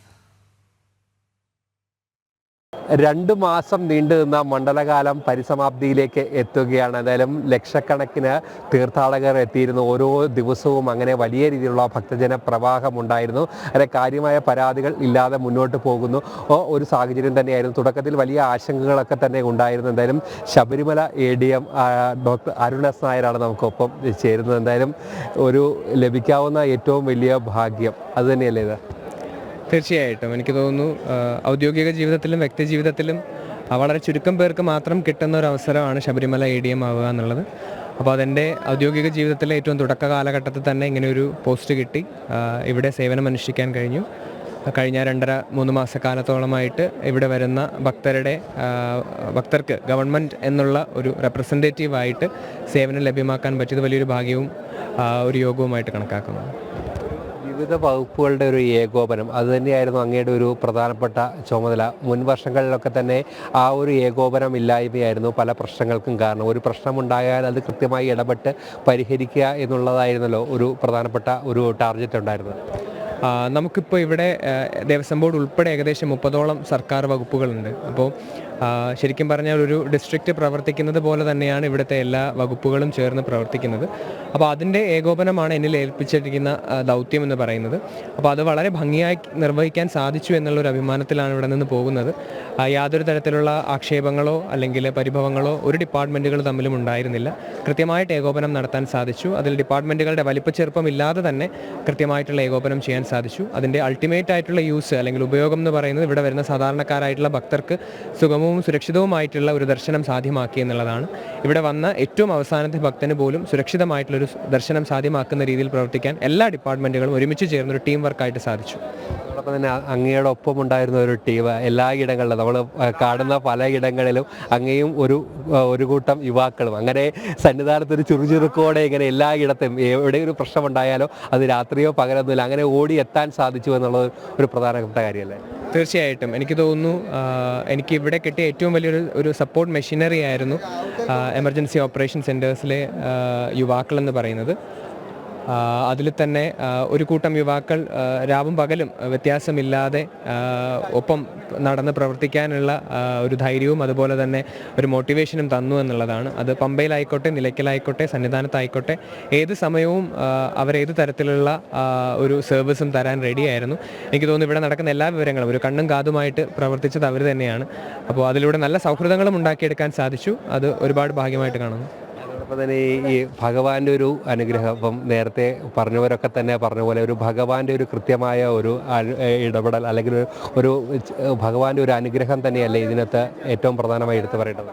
തീർച്ചയായിട്ടും ഇവിടെ നമ്മൾ ഏതൊക്കെ മെഷീനറീസ് ആണ് അല്ലെങ്കിൽ ഏതൊക്കെ വകുപ്പുകളാണ് ഉപയോഗിക്കുന്നതെങ്കിലും ഇപ്പോൾ ഏകദേശം 50 ലക്ഷത്തിന് മുകളിൽ തീർത്ഥാടകർ ഇവിടെ ഈ കഴിഞ്ഞ 60-70 ദിവസം കൊണ്ട് ഇവിടെ വന്നു. അപ്പോൾ വളരെ പരിമിതമായിട്ടുള്ള സൗകര്യങ്ങളാണ് നമുക്കറിയാവുന്നത് പോലെ തന്നെ ഇവിടെയുള്ളത്. ഒരു കാനന ക്ഷേത്രമായതുകൊണ്ട് തന്നെ അതിൻ്റേതായിട്ടുള്ള പരിമിതികളുമുണ്ട്. പക്ഷേ വളരെ സുഗമമായിട്ട് വരുന്ന ഭക്തരെല്ലാം തന്നെ തൊഴുതു മടങ്ങുന്നു എന്നുള്ളത് നമ്മുടെ ഒരു അധ്വാനത്തിന് പുറമെ ഒരു ദൈവ അനുഗ്രഹം എന്നുള്ളത് കൂടി തന്നെയാണ്. ഒരു അദൃശ്യമായിട്ടുള്ളൊരു ശക്തി തീർച്ചയായിട്ടും ഇതിന് നമ്മളെ സഹായിക്കുന്നുണ്ട് എന്നുള്ളത് തന്നെയാണ്. അതിൻ്റെ ഒപ്പം നമ്മുടെ ഒരു അധ്വാനം കൂടി വരുമ്പോൾ പൂർണ്ണതോതിൽ വിജയത്തിലേക്ക് എത്തുന്നു എന്നുള്ളത് തന്നെയാണ്. വ്യക്തി ജീവിതത്തിലേക്ക് ഒരുപാട് അനുഭവങ്ങൾ കൈമുതലാക്കിയാണ് ഈ ഒരു ഉത്തരവാദിത്വം പൂർണ്ണമാക്കുന്നത് അല്ലേ? തീർച്ചയായിട്ടും എൻ്റെ ഔദ്യോഗിക ജീവിതത്തിലെ 4ാമത്തെ വർഷം മാത്രമാണിത്. ഇതിന് മുൻപുള്ള വലിയ ചുമതല എന്ന് പറയുന്നത് സബ് കളക്ടർഷിപ്പ് ആയിരുന്നു ഇടുക്കിയിൽ. അപ്പോൾ അതിനുശേഷം കിട്ടിയ ഒരു വലിയ ഒരു അവസരമാണിത്. അപ്പോൾ അതുകൊണ്ട് തന്നെ ഇവിടെ നിന്ന് കിട്ടിയ അല്ലെങ്കിൽ സ്വാംശീകരിച്ചിട്ടുള്ള അറിവുകളും അനുഭവങ്ങളും തീർച്ചയായിട്ടും ഇനി അങ്ങോട്ടുള്ള ഔദ്യോഗിക ജീവിതത്തിലും വ്യക്തി ജീവിതത്തിലും വലിയ മുതൽക്കൂട്ടാകുമെന്ന് തന്നെയാണ് പ്രതീക്ഷിക്കുന്നത്. എല്ലാവിധ ആശംസകളും സ്വാമിശരണം. ഏതായാലും ഏറ്റവും പ്രധാനമായി വിവിധ വകുപ്പുകൾ തമ്മിലുള്ള ഏകോപനം അത് കൃത്യമായി തന്നെ മുന്നോട്ട് കൊണ്ടുപോകാൻ സാധിച്ചു എന്നതാണ് ഏറ്റവും പ്രധാനമായി ഈ ഒരു മണ്ഡലകാലത്ത് നമ്മൾ കണ്ട ഏറ്റവും പ്രധാനപ്പെട്ട കാഴ്ച. ഏതായാലും ഭംഗിയായി തന്നെ മുന്നോട്ട് കൊണ്ടുപോകാൻ ഈ മണ്ഡല മകരവിളക്ക് തീർത്ഥാടന കാലം കഴിഞ്ഞു എന്നതാണ് മറ്റൊരു സവിശേഷത എടുത്തു പറയേണ്ടത്. ADM-നെ കണ്ട വാർത്തയാണ് നമ്മൾ കണ്ടത്. ഇന്ന് അരുൺ കൊടുങ്ങൂർ സ്പെഷ്യലാണ് തോന്നുന്നത്. അരുൺ കൊടുങ്ങൂർ ദേവസ്വം ബോർഡ് അരുൺ എന്ന് പറയുന്ന ADM-ന്റെ കാര്യം പറയുന്നുണ്ട്. ഈ ഔദ്യോഗിക ജീവിതത്തിൻ്റെ 4ാം വർഷമാണിത്. ഇതിൽ തന്നെ ഈ ഭഗവാന്റെ സേവനം നൽകാൻ കഴിയുക എന്ന് പറയുന്നത്, ഭഗവാനെ സേവിക്കുക എന്ന് പറയുന്നത് വലിയ കാര്യമായിട്ട് കാണുകയാണ്. അതിപ്പോൾ ADM-ന് മാത്രമല്ല, അവിടെ നിൽക്കുന്ന ഓരോരുത്തർക്കും. നമ്മൾ ആദ്യം പുത്തമ്പുലൂർ തുടങ്ങിയ സമയത്ത് അവിടെ ഈ പണി ചെയ്യുന്ന ആളുകൾ വരെ പറയുന്നുണ്ട്, വെള്ളം തളിക്കുന്നവർ തന്നെ പറയുന്നുണ്ട്, അവിടേക്ക് എത്തുവാൻ, അതെ, ആ നടയിലേക്ക് എത്തുവാൻ കഴിയുക എന്നുള്ളത് മഹാഭാഗ്യമാണ്. അയ്യനെ സേവിക്കാൻ കഴിയുക എന്നുള്ളത് മഹാഭാഗ്യം തന്നെയാണെന്ന്. അപ്പോൾ ഇനിയിപ്പോൾ അരുൺ കൊടുങ്ങൂർ ദേവസ്വം ബോർഡ് പ്രസിഡന്റിനെ കണ്ടപ്പോൾ ചില കാര്യങ്ങൾ പറഞ്ഞിരുന്നു. നമുക്ക് അതിലേക്ക് പോകണം. ശബരിമലയിൽ നിലവിൽ വൈദ്യുതിക്കായി എല്ലാ വർഷവും 15 കോടി രൂപ ചെലവാകുന്നുവെന്ന് Devaswom board president PS Prashanth CIAL MD-യുമായി പ്രാഥമിക ചർച്ച നടത്തിക്കഴിഞ്ഞു. മാർച്ചിനുള്ളിൽ സിയാൽ DPR തയ്യാറാക്കും. 1 കോടി രൂപ ചെലവ് പ്രതീക്ഷിക്കുന്നു. ഫെഡറൽ ബാങ്ക് CSR ഫണ്ട് ഉപയോഗിക്കുമെന്നും PS പ്രശാന്ത് പറഞ്ഞു. അതേസമയം CSR ഫണ്ട് ശബരിമലയുടെ വികസന പ്രവർത്തനങ്ങൾക്ക് ഉപയോഗിക്കുമെന്ന് തന്നെയാണ്. ഇത് 2 മാസത്തിനുള്ളിൽ കൺസൾട്ടിംഗ് നടപടികൾ പൂർത്തിയാക്കുമെന്നും സുഹാസ് IAS അറിയിച്ചു. ഏതാണ്ടൊരു വർഷം 15 കോടി രൂപ ഇലക്ട്രിസിറ്റി ഇതിനു വേണ്ടി ചിലവാക്കുകയാണ്. അപ്പോൾ അങ്ങനെയാണ് ഈ സോളാർ സ്ഥാപിക്കുന്നതിനെ കുറിച്ച് ആലോചിക്കുന്നത്. സോളാറുമായി ബന്ധപ്പെട്ട് പറയുമ്പോൾ തന്നെ ലോകത്തിലെ ഏറ്റവും വലിയ മാതൃകയാണല്ലോ സിയാൽ എയർപോർട്ട്. അങ്ങനെ കഴിഞ്ഞ ഒരു 2-3 മാസങ്ങൾക്ക് മുമ്പ് അദ്ദേഹത്തെ ഞങ്ങൾ കാണാൻ വേണ്ടി അവിടെ പോയി. അപ്പോൾ DPR അതിൻ്റെ ടെക്നിക്കൽ അഡ്വൈസ് പിന്നെ സിയാൽ തന്നെ നമുക്ക് നൽകും. ബാക്കി കാര്യങ്ങൾ CSR ഫണ്ട് കൊണ്ടാണ് ഞങ്ങൾ ഉദ്ദേശിക്കുന്നത്. സിയാൽ തന്നെ ഒരു CSR ഫണ്ട് മറ്റു ചില കാര്യങ്ങൾക്ക് വേണ്ടി ചെയ്യാമെന്ന് പറഞ്ഞിട്ടുണ്ട്. ഇതിൻ്റെ CSR ഫണ്ട് ഞങ്ങൾ ഉപയോഗിക്കുന്നത് ഫെഡറൽ ബാങ്കിൻ്റെ വെച്ചിട്ടാണ്. സുഹാസ് സാറ് തന്നെ ഫെഡറൽ ബാങ്കിൻ്റെ സിംഡുമായിട്ടൊക്കെ സംസാരിച്ചു കഴിഞ്ഞു. എന്തായാലും ഒരു ടെക്നിക്കൽ DPR ഞങ്ങൾക്ക് തയ്യാറാക്കി തരും. അതിൻ്റെ ടെക്നിക്കൽ അഡ്വൈസും സിയാലാണ് തരുന്നത്. സോ ഈ കാര്യത്തിൽ നമ്മുടെ ഓഫീസേഴ്സ് കൂടെ ഒരു കൺസൾട്ടൻസി ഫീ ഇല്ലാതെ ഒരു സോഷ്യൽ കമ്മിറ്റ്മെൻറ്റിൻ്റെ ഒരു രീതിയിൽ ഇവിടെ സോലാർ എസ്റ്റാബ്ലിഷ് ചെയ്യാൻ ഉള്ള എല്ലാ ആക്ടിവിറ്റീസ് തുടങ്ങിക്കഴിഞ്ഞു. ഒരു 2 മാസത്തിൽ നമ്മുടെ എല്ലാ കൺസൾട്ടൻസി വർക്ക് കഴിയും. ಮತ್ತು ಇದು മാത്രമല്ല, കുറച്ച് ചെറിയ രീതിയിൽ വേറെ CSR ഇനിഷ്യേറ്റീവ് കൂടെ സപ്പോർട്ട് ചെയ്യാനുള്ള ഒരു ഇനിഷ്യേറ്റീവ് സിയാൽ എടുത്തിട്ടുണ്ട്. ಮತ್ತು ഇത് എല്ലാ സിയാൽ ബോർഡിൻ്റെ ഒരു സപ്പോർട്ട് കൂടെ ഈ സോഷ്യൽ കമ്മിറ്റ്മെൻറ്റ്സ് ഇവിടെ ഉണ്ട്. അപ്പോൾ വൈദ്യുതി വകുപ്പിന് എത്ര കോടി രൂപയാണ് ഓരോ മണ്ഡലകാലത്ത് ദേവസ്വം ബോർഡ് കൊടുക്കുന്നത്? വൈദ്യുതി വകുപ്പിന് മാത്രമല്ല, പോലീസിന് പൈസ കൊടുക്കണം, KSRTCക്ക് കിട്ടുന്ന വരുമാനം. അയ്യപ്പനാണ് ഒരു പരിധിവരെ കേരളത്തെ പിടിച്ചു നിർത്തുന്നത് അല്ലേ? KSEBയെയും KSRTCയെയും ഒക്കെ അയ്യപ്പൻ്റെ സഹായം. അതുകൊണ്ടാണ് കേരളത്തിൻ്റെ സാമ്പത്തിക സ്ഥിതിയെ പോലും അയ്യപ്പനാണ് പിടിച്ചു നിർത്തുന്നത്, ഒരു പരിധിവരെ പിടിച്ചു നിർത്തുന്നത് എന്ന് പറയേണ്ടി വരും.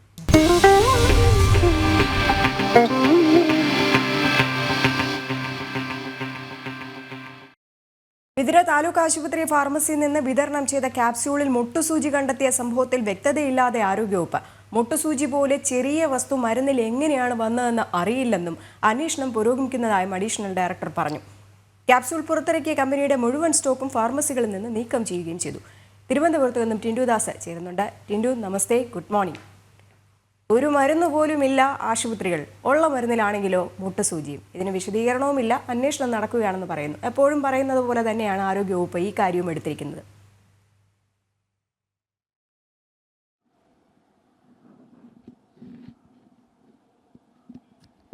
തീർച്ചയായിട്ടും രജനി സൂചിപ്പിച്ചതുപോലെ തന്നെ ആശുപത്രികളിൽ മരുന്നുമില്ല, ഉള്ള മരുന്നിലാണെങ്കിൽ മുട്ടുസൂചി എന്ന് പറയുന്ന അവസ്ഥയാണ്. വിതുര താലൂക്ക് ആശുപത്രിയിൽ ക്യാപ്സ്യൂളിൽ നിന്നും, അതായത് ട്യൂബ് ഗുളികയിൽ നിന്നും ഈ മുട്ടുസൂചി കണ്ടെത്തിയ സംഭവത്തിൽ വ്യക്തതയില്ലാതെയാണ് ആരോഗ്യവകുപ്പും ഡയറക്ടറും കുഴയുന്നത്. ഈ സംഭവവുമായി ബന്ധപ്പെട്ട അന്വേഷണം നടത്തുമെന്ന് അന്വേഷണം പ്രഖ്യാപിച്ചതല്ലാതെ ഇത് എങ്ങനെ ഈ ഗുളികയ്ക്കകത്ത് വന്നു എന്നുള്ള കാര്യത്തിൽ കണ്ടെത്താനായിട്ട് ഇതുവരെ ആശുപത്രി അധികൃതർക്കും അതോടൊപ്പം തന്നെ ആരോഗ്യവകുപ്പിനും ആരോഗ്യ ഡയറക്ടർക്കും സാധിച്ചിട്ടില്ല എന്ന് വേണം മനസ്സിലാക്കേണ്ടത്. ഈ പ്രസ്തുത കമ്പനിയുടെ മരുന്ന് വിതരണം ഏതൊക്കെ മെഡിക്കൽ ഏതൊക്കെ ആശുപത്രികളിലാണ്, ഏതൊക്കെ സർക്കാർ ആശുപത്രികളുടെ ഫാർമസികളിലാണ് പ്രസ്തുത കമ്പനിയുടെ ക്യാപ്സ്യൂളുകൾ വിതരണം ചെയ്തിട്ടുള്ളത് എന്നുള്ളത് താൽക്കാലികമായിട്ടാണെങ്കിൽ അവിടെയെല്ലാം ഈ മരുന്ന് വിതരണം നിർത്തലാക്കാനാണ് ഇപ്പോൾ ആരോഗ്യവകുപ്പിന്റെ തീരുമാനം. അതോടൊപ്പം തന്നെ ഈ കമ്പനിയുടെ പേര് ഇതുവരെ പുറത്തുവിടാൻ ആരോഗ്യവകുപ്പ് തയ്യാറായിട്ടില്ല.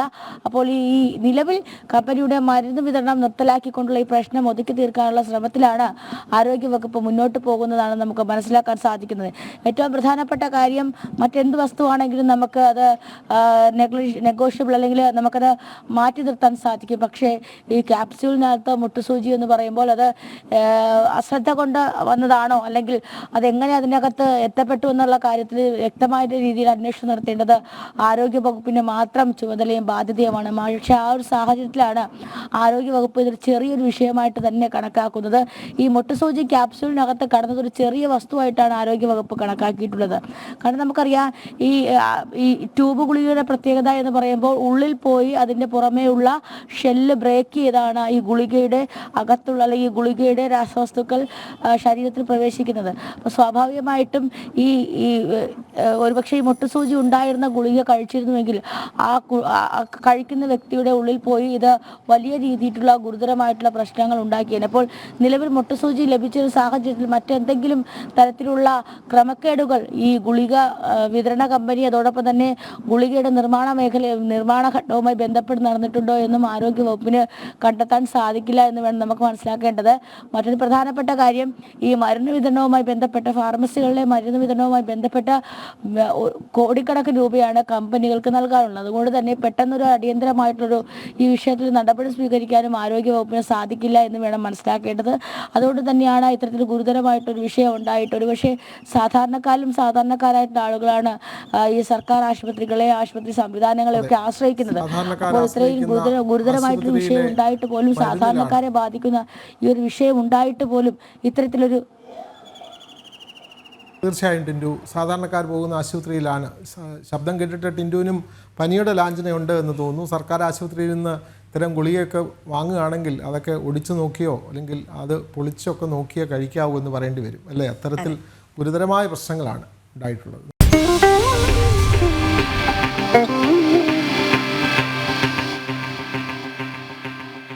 പ്രധാന വാർത്തകൾ ഒരിക്കൽ കൂടി. പാലക്കാട് ബ്രൂവറിക്കുള്ള സംസ്ഥാന സർക്കാർ അനുമതി മാനദണ്ഡങ്ങളെല്ലാം കാറ്റിൽ പറത്തി. പ്രദേശത്തെ ഭൂഗർഭ ജലനിരപ്പ് ഗുരുതരാവസ്ഥയിൽ. തൊട്ടടുത്ത പ്രദേശവും അമിത ചൂഷണം ചെയ്യപ്പെട്ടത്. ജനം എക്സ്ക്ലൂസീവ്.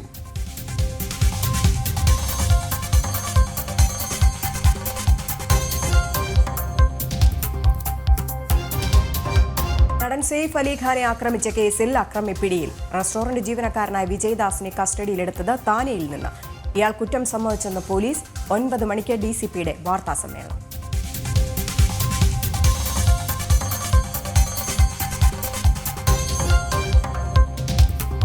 വെടിനിർത്തലിന് മുമ്പ് ഹമാസിന് മുന്നറിയിപ്പുമായി ഇസ്രായേലി പ്രധാനമന്ത്രി ബെഞ്ചമിൻ നെതന്യാഹു. വെടിനിർത്തൽ താൽക്കാലികം. മോചിപ്പിക്കുന്ന ബന്ദികളുടെ ലിസ്റ്റ് ലഭിക്കാതെ മുന്നോട്ട് പോകാനാവില്ല. ട്രംപിന്റെ പിന്തുണ തനിക്കെന്നും നെതന്യാഹു.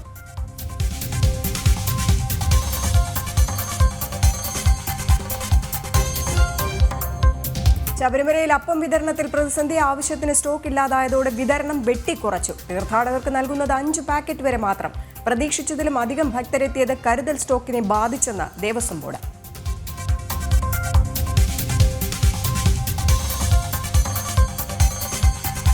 സാങ്കേതിക സർവകലാശാല പരീക്ഷാ നടത്തിപ്പ് കരാറിൽ ഗുരുതര ക്രമക്കേടെന്ന AGയുടെ റിപ്പോർട്ട്.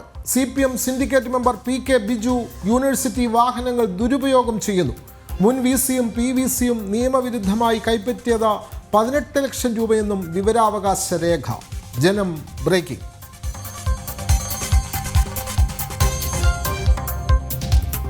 സർക്കാർ ആശുപത്രിയിൽ വിതരണം ചെയ്ത ഗുളികയിൽ മൊട്ടുസൂചി കണ്ടെത്തിയ സംഭവത്തിൽ വ്യക്തതയില്ലാതെ ആരോഗ്യവകുപ്പ്. അന്വേഷണം പുരോഗമിക്കുന്ന അഡീഷണൽ ഡയറക്ടർ. മരുന്ന് കമ്പനിയുടെ മുഴുവൻ സ്റ്റോക്കും ഫാർമസികളിൽ നിന്ന് നീക്കം ചെയ്തു.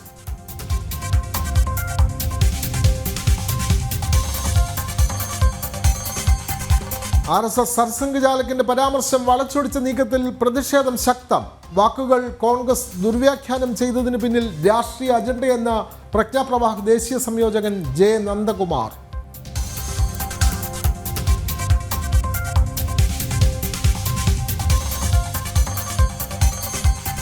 അമേരിക്കയുടെ 47ാം പ്രസിഡന്റായി ഡൊണാൾഡ് ട്രംപ് നാളെ അധികാരമേൽക്കും. സ്ഥാനാരോഹണം ഇന്ത്യൻ സമയം രാത്രി 10:30. പ്രതികൂല കാലാവസ്ഥയെ തുടർന്ന് ചടങ്ങുകൾ US ക്യാപിറ്റൽ മന്ദിരത്തിൽ. ഭാരതത്തെ പ്രതിനിധീകരിച്ച് വിദേശകാര്യമന്ത്രി S. ജയശങ്കർ US-ൽ.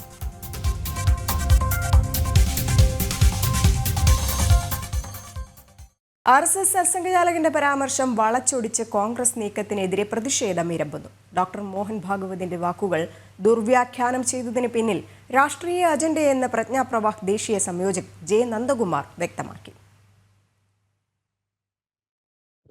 द्वादशी पौष शुक्ल द्वादशी का नया नामकरण हुआ. पहले हम कहते थे वैकुंठ एकादशी, वैकुंठ द्वादशी, अब उसको प्रतिष्ठा द्वादशी कहना है, क्योंकि अनेक शतकों से परचक्र झेलने वाले भारत के सच्चे स्वतंत्रता की प्रतिष्ठा उस दिन हो गई. स्वतंत्रता थी, प्रतिष्ठित नहीं थी, क्योंकि भारत स्वतंत्र हुआ 15 अगस्त को, तो राजनीतिक स्वतंत्रता हमको मिल गई. हमारा भाग्य निर्धारण करना हमारे हाथ में आ गया.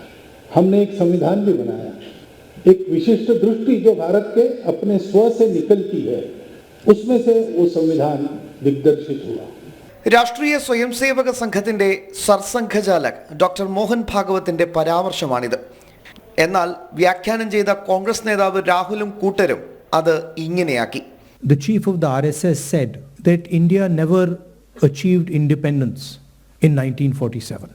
He said that true independence in India was achieved when the Ram Mandir was built. യഥാർത്ഥത്തിൽ സർസംഘചാലക് പറഞ്ഞതിന്റെ അർത്ഥം എന്താണ്? നമുക്ക് ആഗസ്റ്റ് 15 രാഷ്ട്രീയ സ്വാതന്ത്ര്യം കിട്ടി. ആ കിട്ടിയ സ്വാതന്ത്ര്യത്തിൻ്റെ യഥാർത്ഥത്തിലുള്ള സ്ഥാപനം, സ്വാതന്ത്ര്യം ലഭിച്ചില്ല എന്ന് അദ്ദേഹം പറഞ്ഞിട്ടേ ഇല്ല. അദ്ദേഹം പറഞ്ഞത് അത് സാക്ഷാത്കരിക്കപ്പെടുകയാണ് ഇത്തരം ചില ശുഭസന്ദർഭങ്ങളിലൂടെ. അതുകൊണ്ടാണ് പൗഷശുക്ല ദ്വാദശി എന്നറിയപ്പെട്ടിരുന്ന ജനുവരി 22. സംസ്കൃത ഭാഷയിൽ ഭാരതീയ രീതിയിൽ പൗഷശുക്ല ദ്വാദശി എന്നാണ് ആ ദിവസത്തെ പറഞ്ഞിരുന്നതെങ്കിൽ ഇപ്പോൾ അത് പ്രതിഷ്ഠാ ദ്വാദശി എന്ന് അറിയപ്പെടാൻ തുടങ്ങി. അതിനും അദ്ദേഹം പറയുന്നുണ്ട്, നമുക്ക് നൂറുകണക്കിന് വർഷങ്ങളുടെ, നൂറ്റാണ്ടുകളുടെ അടിമത്തത്തിൽ നിന്നുള്ള മോചനം രാഷ്ട്രീയമായി ലഭിച്ചെങ്കിലും അത് സാക്ഷാത്കരിക്കപ്പെടുകയായിരുന്നു ആ ദിവസത്തോടു കൂടി. അത് പ്രതിഷ്ഠിതമാവുകയാണ് ചെയ്തത് എന്നാണ്. സ്വത്തുമറിഞ്ഞുള്ള തന്ത്രങ്ങൾ മെനയുമ്പോഴാണ് ഓരോ രാഷ്ട്രവും സ്വതന്ത്രമാകുന്നത്. ഹിന്ദിയിൽ വളരെ ലളിതമായി ഡോക്ടർ മോഹൻ ഭാഗവത് പറഞ്ഞ കാര്യം രാഹുലും കൂട്ടരും വ്യാഖ്യാനം നടത്തി വികൃതമാക്കിയതിന് പിന്നിൽ രാഷ്ട്രീയ അജണ്ടയാണെന്നും ജെ നന്ദകുമാർ ചൂണ്ടിക്കാട്ടി. സ്വാതന്ത്ര്യം എന്ന വാക്ക് തന്നെ അർത്ഥവത്താകുന്നത് സ്വത്വം എപ്പോഴാണോ, സ്വത്വത്തിന്റെ അടിസ്ഥാനത്തിൽ എപ്പോഴാണോ നമുക്ക് നമ്മുടെ തന്ത്രങ്ങളെ ആവിഷ്കരിക്കാൻ കഴിയുക, അതാണ് യഥാർത്ഥ സ്വാതന്ത്ര്യം. ആ അർത്ഥത്തിലാണ് അദ്ദേഹം ഈ മഹത്തായ ദിനത്തെ വിശദീകരിക്കുന്നതിന് വേണ്ടി ആ ഒരു പരാമർശം നടത്തിയത്. അതിനെ രാഷ്ട്രീയ ആവശ്യങ്ങൾക്ക് വേണ്ടി ഇങ്ങനെ വളച്ചൊടിക്കുന്നത് അങ്ങേയറ്റം പ്രതിഷേധാർഹമാണ്, പരിഹാസ്യമാണ്. പ്രധാനമന്ത്രിയുടെ വാക്കുകൾ ദുർവ്യാഖ്യാനം നടത്തി 15 ലക്ഷം കാത്തിരുന്നവരെ ഉന്നമിട്ടാണ് കോൺഗ്രസിന്റെ ഈ പുതിയ രാഷ്ട്രീയ നീക്കമെന്നും വിലയിരുത്തപ്പെടുന്നു. ന്യൂസ് ഡെസ്ക്, ജനം. രാജ്യത്തിന്റെ നന്മയ്ക്ക് വേണ്ടിയിട്ടുള്ള നിയമങ്ങൾ പാർലമെന്റിൽ കൊണ്ടുവരുമ്പോൾ പോലും പിന്തുണയ്ക്കാത്തവരാണ് കോൺഗ്രസ്. അവർക്ക് ഈ രീതിയിൽ മാത്രമേ RSS സംഘചാലകിന്റെ വാക്കുകൾ വളച്ചൊടിക്കുവാൻ കഴിയുകയുള്ളൂ. ആളുകളെ തെറ്റിദ്ധരിപ്പിക്കുക എന്നുള്ളത് തന്നെയാണ് അവരുടെ പ്രധാനപ്പെട്ട ലക്ഷ്യം. പ്രതികളെ കുറ്റവിമുക്തരാക്കിയ ലഹരി കേസുകളിൽ വിധിക്കെതിരെ അപ്പീലിനൊരുങ്ങി NCBയും DRIയും. സാങ്കേതിക പിഴവുകളാണ് പ്രോസിക്യൂഷന് തിരിച്ചടിയായത് എന്നാണ് വിലയിരുത്തൽ. ഉത്തരവിൻ്റെ പകർപ്പുകൾ ലഭിച്ച ശേഷം ഹൈക്കോടതിയിൽ അപ്പീൽ നൽകും. വിവരങ്ങളുമായി രേഷ്മ ബാബു ചേരുന്നു. രേഷ്മ, കൂടുതൽ വിവരങ്ങൾ.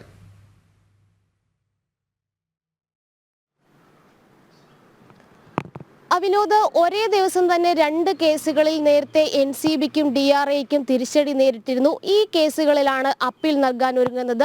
വിധിപ്പകർപ്പുകൾ ലഭിച്ചാൽ ഉടൻ തന്നെ അപ്പീൽ നൽകുമെന്നാണ് പ്രോസിക്യൂഷൻ വ്യക്തമാക്കിയിരിക്കുന്നത്. ഒന്ന് 27,000 കോടി രൂപയുടെ മെറ്റാഫെത്തമിൻ ലഹരി പദാർത്ഥം പിടിച്ച് എന്നുള്ള കേസിലാണ്. അത് 2022 ഈ ഒരു സംഭവം ഉണ്ടായത്. അന്ന് ഓപ്പറേഷൻ സമുദ്ര എന്ന പേരിൽ 27,000 കോടി രൂപയുടെ ലഹരി മരുന്ന് പിടിച്ച സംഭവം വലിയ രീതിയിൽ വാർത്താ പ്രാധാന്യം തന്നെ നേടിയിരുന്നു. അതിൽ ഇറാൻ പൗരനായിട്ടുള്ള സുബൈർ കുറ്റക്കാരനല്ലെന്ന് കഴിഞ്ഞ ദിവസമാണ് അഡീഷണൽ സെഷൻസ് കോടതി വിധി പറഞ്ഞത്. ഈ കേസിലാണ് ഒന്ന് NCB പ്രധാനമായിട്ടും അപ്പീൽ നൽകുന്നത്. മറ്റൊന്ന് DRI 1,526 കോടി രൂപയുടെ ഹെറോയിൻ പിടിച്ചെടുത്തിട്ടുള്ള കേസിലാണ്. ലക്ഷദ്വീപ് തീരത്ത് വെച്ച് ഹെറോയിൻ പിടിച്ചെടുത്ത കേസിലാണ് DRI അപ്പീൽ നൽകാൻ ഒരുങ്ങുന്നത്. ഈ 2 കേസുകളിലും പ്രോസിക്യൂഷന് ആവശ്യമായിട്ടുള്ള തെളിവുകൾ ഹാജരാക്കാൻ സാധിച്ചില്ല എന്നതിന്റെ അടിസ്ഥാനത്തിലാണ് ഈ പ്രതികൾ കുറ്റക്കാരല്ലെന്ന് കോടതികൾ കണ്ടെത്തിയത്. ഇതിൽ സാങ്കേതിക പിഴവുണ്ട് എന്നുള്ളൊരു വാദമാണ് പ്രോസിക്യൂഷൻ മുന്നോട്ട് വെച്ചിരിക്കുന്നത്. ഇത് ഉന്നയിച്ചുകൊണ്ടായിരിക്കും ഹൈക്കോടതിയിലടക്കം അപ്പീൽ നൽകുക. എന്തായാലും പ്രതികളെ കുറ്റവിമുക്തമാക്കിയിട്ടുള്ള കീഴ്ക്കോടതി വിധികൾ അത് റദ്ദാക്കണമെന്നുള്ള ഒരു ആവശ്യം മുൻനിർത്തിക്കൊണ്ടായിരിക്കും DRAയും അതോടൊപ്പം തന്നെ NCBയും ഹൈക്കോടതിയിൽ അപ്പീൽ നൽകുക. ഇതിന്റെ വിധിപ്പകർപ്പുകൾ ലഭിച്ചാൽ ഉടൻ തന്നെ അത്തരമൊരു നീക്കം നടത്താനാണ് പ്രോസിക്യൂഷന്റെ തീരുമാനം. എന്തായാലും പ്രോസിക്യൂഷന് വലിയ രീതിയിൽ തിരിച്ചടി നേരിട്ട ഈ രണ്ട് കേസുകളിലും തങ്ങളുടേതായിട്ടുള്ള വാദഗതികളോ രേഖകളോ ഒന്നും കാര്യക്ഷമമായിട്ട് കീഴ്ക്കോടതി പരിഗണിച്ചില്ല എന്നുള്ളൊരു വാദവും അന്ന് തന്നെ പ്രോസിക്യൂഷൻ പറയുകയും ചെയ്തിരുന്നു. എന്തായാലും ഈ പ്രതികളെയൊക്കെ തന്നെ കുറ്റവിമുക്തരാക്കിയ നടപടി അത് കീഴ്ക്കോടതിയുടെ ഭാഗത്തു നിന്നും ഉണ്ടായത് തെറ്റാണ് എന്നുള്ളൊരു വാദം കൂടി ഇവർ ഉന്നയിക്കുന്നുണ്ട്. എന്തായാലും കോടിക്കണക്കിന് രൂപയുടെ ഈ 27 കോടിയുടെ മെറ്റാഫെത്തമിൻ പിടിച്ചെടുത്ത സംഭവം വളരെയേറെ പ്രാധാന്യത്തോടു കൂടിയാണ് നാം കേട്ടത്. അത് മാത്രവുമല്ല, അത് സംയുക്തമായിട്ട് നാവികസേനയുടെ അടക്കം സംയുക്തമായിട്ടുള്ള ഒരു ശ്രമത്തിന്റെ ഫലമായിട്ടായിരുന്നു 2526 കിലോഗ്രാം മെറ്റാഫെത്തമിൻ, അതിന് വിപണി മൂല്യം എന്ന് പറയുന്നത് 27 കോടി രൂപയാണ്, അത് പിടിച്ചെടുത്തത്. ആദ്യഘട്ടത്തിൽ പാകിസ്ഥാൻ പൗരനെന്നായിരുന്നു സുബൈറിനെ സംശയിച്ചിരുന്നത്. പിന്നീട് രേഖകളിലൂടെ ഇറാൻ പൗരനാണ് എന്നുള്ള കാര്യം തെളിയുകയുണ്ടായി. എന്തായാലും സുബൈർ കുറ്റക്കാരനല്ലെന്ന് കോടതി കണ്ടെത്തിയത് കൃത്യമായിട്ടുള്ള തെളിവുകൾ പ്രോസിക്യൂഷന് ഹാജരാക്കാനും അതുമായി ബന്ധപ്പെട്ട വാദങ്ങൾ ഉന്നയിക്കാനും സാധിച്ചില്ല എന്നുള്ളതാണ്. ഇതിന്റെ പ്രോസിക്യൂഷൻ മതിയായ തെളിവുകൾ ഹാജരാക്കിയില്ല എന്നും കോടതി പറയുകയും ചെയ്തിരുന്നു. എന്തായാലും ഈ രണ്ട് കേസുകളിലും അപ്പീൽ നൽകുക എന്നുള്ളതാണ് ഇനി പ്രോസിക്യൂഷൻ മുന്നോട്ട് വെക്കുന്ന ഒരു പ്രധാനപ്പെട്ട നീക്കം. ആ ഒരു നടപടികളിലേക്ക് കടക്കുകയാണ്. ഇനി വിധിപ്പകർപ്പുകൾ ലഭിച്ചാൽ ഉടൻ തന്നെ ഇതിന്റെ വാദഗതികൾ മുൻനിർത്തിക്കൊണ്ട്, അതായത് കീഴ്ക്കോടതിയുടെ വിധി റദ്ദാക്കണമെന്നാവശ്യപ്പെട്ടുകൊണ്ട് ഹൈക്കോടതിയിൽ DRAയും അതോടൊപ്പം തന്നെ NCBയും ഉടൻ തന്നെ അപ്പീൽ നൽകും. വിനോദ്. ഇനി സെയ്ഫ് അലി ഖാനെ ആക്രമിച്ച സംഭവം, നേരത്തെ 2-3 പ്രതികളെയൊക്കെ പിടികൂടി എന്ന് പറയുമ്പോഴും അതിന് ഒരു യാഥാർത്ഥ്യത്തിലേക്ക് എത്തിയിട്ടില്ലായിരുന്നു പോലീസ് എന്ന് തന്നെ പറയാം. എന്തായാലും ഇപ്പോൾ അക്രമി പിടിയിലായി വാർത്ത വരുന്നുണ്ട്. റെസ്റ്റോറന്റ് ജീവനക്കാരനായ വിജയദാസാണ് പിടിയിലായത്. ആക്രമണം നടന്ന 4-ാം ദിവസമാണ് പ്രതി പിടിയിലാകുന്നത്. ഇയാൾ പോലീസിനോട് കുറ്റം സമ്മതിക്കുകയും ചെയ്തു. ഇപ്പോൾ നിഖിൽ കുമാർ ഉണ്ട് വിശദാംശങ്ങൾ നൽകാനായിട്ട്. നിഖിൽ, ഗുഡ് മോർണിംഗ്, നമസ്തേ. എന്തായാലും ഒടുവിൽ പ്രതി പിടിയിലായി എന്നാണ് പോലീസ് പറയുന്നത്. ഇനി വിശദമായിട്ട് 9 മണിക്ക് കമ്മീഷണർ മാധ്യമങ്ങളെ കാണും. അതിനുശേഷം മാത്രമേ ഇത് എങ്ങനെയാണ് ഈ അക്രമം ഉണ്ടായതെന്നും പ്രതി പറഞ്ഞ കാര്യങ്ങളുമൊക്കെ തന്നെ പറയാൻ കഴിയും. എന്തായാലും അവസാനം പ്രതിയെ പിടികൂടിയിട്ടുണ്ടെന്ന് പറയുന്നു. ഇവിടെ നിന്നാണ് പിടികൂടിയത്? എന്തൊക്കെയാണ് മറ്റു വിശദാംശങ്ങൾ?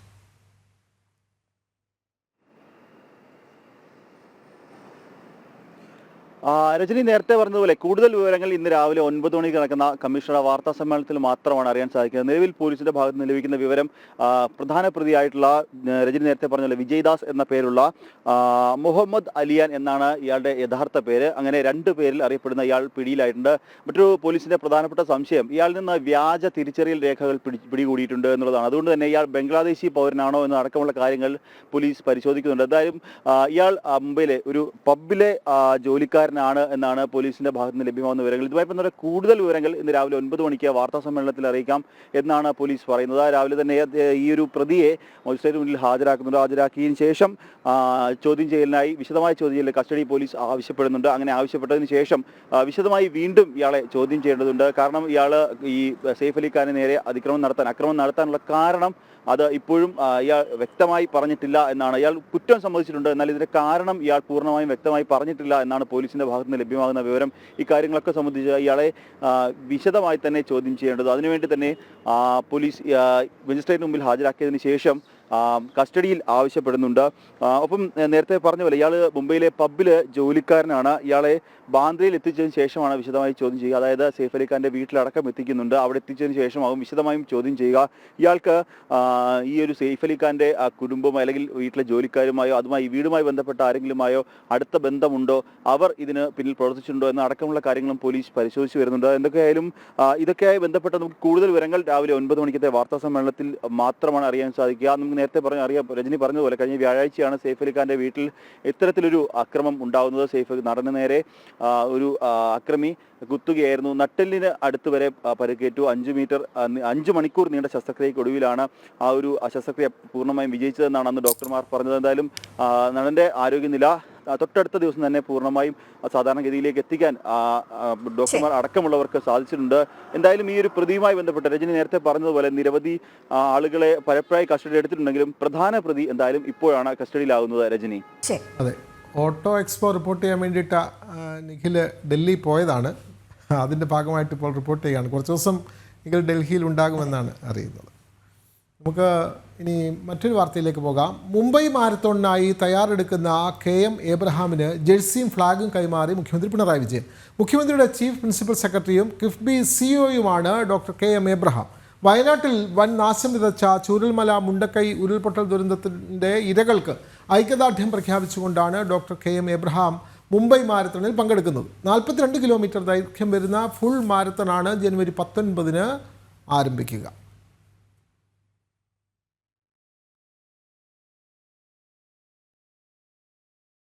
ഇന്ത്യ ബംഗ്ലാദേശ് അതിർത്തിയിലെ സംഘർഷത്തിൽ സ്ഥിതി നിയന്ത്രണ വിധേയമെന്ന് BSF. കർഷകർ തമ്മിലുണ്ടായ വാക്കേറ്റം സംഘർഷത്തിലേക്ക് നീങ്ങുകയായിരുന്നു. ഇപ്പോൾ സ്ഥിതി സാധാരണ നിലയിലായെന്നും BSF അറിയിച്ചു. ഒരിക്കൽ കൂടെ നിഖിൽകുമാർ ചേരുന്നുണ്ട്. നിഖിൽ, വിശദാംശങ്ങൾ.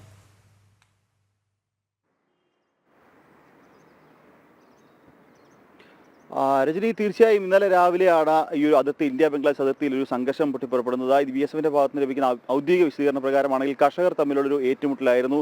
ഇരു രാജ്യങ്ങളിലെയും കർഷകർ തമ്മിലുള്ള ചെറിയൊരു വാക്കേറ്റം, അത് ആ വാക്കേറ്റം വലിയൊരു സംഘർഷത്തിലേക്ക് കലാശിക്കുകയായിരുന്നു. പിന്നീട് അത് കല്ലേറിലേക്ക്, അതായത് ഇരു രാജ്യ അതിർത്തിയിൽ ഒരു നീണ്ട കല്ലേറിലേക്ക് വരെ കലാശിക്കുന്ന ഒരു സാഹചര്യം ഉണ്ടായി. അങ്ങനെ ആ ഒരു ചെറിയ വാക്കേറ്റം വലിയൊരു സംഘർഷത്തിലേക്ക് കലാശിക്കുന്ന സാഹചര്യമാണ് ഉണ്ടായത്. ഉടനടി തന്നെ BSFും അതുപോലെ തന്നെ ബംഗ്ലാദേശിന്റെ അതിർത്തി സേനയും ഈ ഒരു വിഷയത്തിൽ ഇടപെടുന്ന ഒരു സാഹചര്യം ഉണ്ടായിരുന്നു. അങ്ങനെ വളരെ വേഗത്തിൽ തന്നെ ഇടപെട്ടു. അങ്ങനെ ഈ ഒരു പ്രശ്നം നിലവിൽ സ്ഥിതി സാധാരണ നിലയിലേക്ക് എത്തി എന്നാണ് BSF ഔദ്യോഗികമായി വാർത്താക്കുറിപ്പിൽ അറിയിച്ചിട്ടുള്ളത്. അങ്ങനെയാണ്, അതായത് നേരത്തെ പറഞ്ഞതുപോലെ ചെറിയ രീതിയിലൊരു സംഘർഷം, കർഷകർ തമ്മിലുണ്ടായ ചെറിയൊരു വാക്കേറ്റമാണ് ഇത്രയും വലിയൊരു സംഘർഷത്തിലേക്ക് നീങ്ങിയത്. അതിൽ മറ്റൊരു കാര്യങ്ങളൊന്നുമില്ല, അതിൽ മറ്റ് ആശങ്കപ്പെടേണ്ട സാഹചര്യങ്ങളൊന്നുമില്ല എന്ന് BSF അറിയിക്കുന്നുണ്ട്. അതായത് ഉടനെ തന്നെ ഈ ഒരു സംഘർഷം പൊട്ടിപ്പുറപ്പെട്ട ഉടൻ തന്നെ ഇരു സേനകളും ഈ ഒരു സംഘർഷവുമായി ബന്ധപ്പെട്ട് ഇതിൽ ഇടപെടുകയും സ്ഥിതി ശാന്തമാക്കുകയും ചെയ്തിട്ടുണ്ട്. എന്നാൽ ഇപ്പോഴും അതിർത്തിയിൽ നിരീക്ഷണം തുടരുന്നുണ്ട്. ഇതിനിടയിൽ ഇന്നലെ രാവിലെ ഒരു 11:15 ഇത്തരത്തിലൊരു സംഭവം ഉണ്ടാകുന്നത്. അത് വളരെ വേഗത്തിൽ തന്നെ സ്ഥിതി നിയന്ത്രണ വിധേയമാക്കി. എന്നാൽ പിന്നീട് വൈകുന്നേരത്തോടുകൂടി വീണ്ടും ചില ആളുകൾ അവിടേക്ക് അതിർത്തിയിലേക്ക് എത്തുന്നൊരു സാഹചര്യം ഉണ്ടായിരുന്നു. വീണ്ടും സംഘർഷത്തിന് സാധ്യതയുണ്ട്. അത് കണക്കിലെടുത്ത് അതിർത്തിയിൽ സേന കൂടുതൽ നിരീക്ഷണവും ശക്തമാക്കിയിട്ടുണ്ടായിരുന്നു. എന്നാൽ അത്തരത്തിലുള്ള സംഘർഷങ്ങളൊന്നും ഉണ്ടായിരുന്നില്ല. ബംഗ്ലാദേശി പൗരന്മാർ ചിലർ ഉച്ചയ്ക്ക് ശേഷവും വൈകുന്നേരത്തോടുകൂടി വീണ്ടും അവിടേക്ക് ഒരു ആക്രമണം നടത്തുന്നതിന് എത്തിയെങ്കിലും അവരുടെ അതിർത്തി രക്ഷാ സേന അത് തടയുകയായിരുന്നു. അങ്ങനെയും വീണ്ടും ഒരു അക്രമത്തിലേക്ക് കലാശിക്കുകയോ അത് വലിയൊരു സംഘർഷത്തിലേക്ക് പോകുന്ന രീതിയിലോ അത് പൊട്ടിപ്പുറപ്പെടുന്ന രീതിയിലൊക്കെ അത് തടയുന്ന ഒരു സാഹചര്യം എന്തായാലും BSFന്റെ ഭാഗത്തു നിന്നുണ്ടായിട്ടുണ്ട്. എന്തായാലും സ്ഥിതികൾ ഇപ്പോഴും അതിർത്തിയിലെ സ്ഥിതിഗതികൾ ഇപ്പോഴും BSF നിരീക്ഷിച്ചു വരികയാണ്. രജനി, ഇന്ത്യ ബംഗ്ലാദേശ് അതിർത്തിയിൽ സ്ഥിതി ശാന്തമാണ് എന്നാണ് നിഖിൽകുമാർ റിപ്പോർട്ട് ചെയ്യുന്നത്.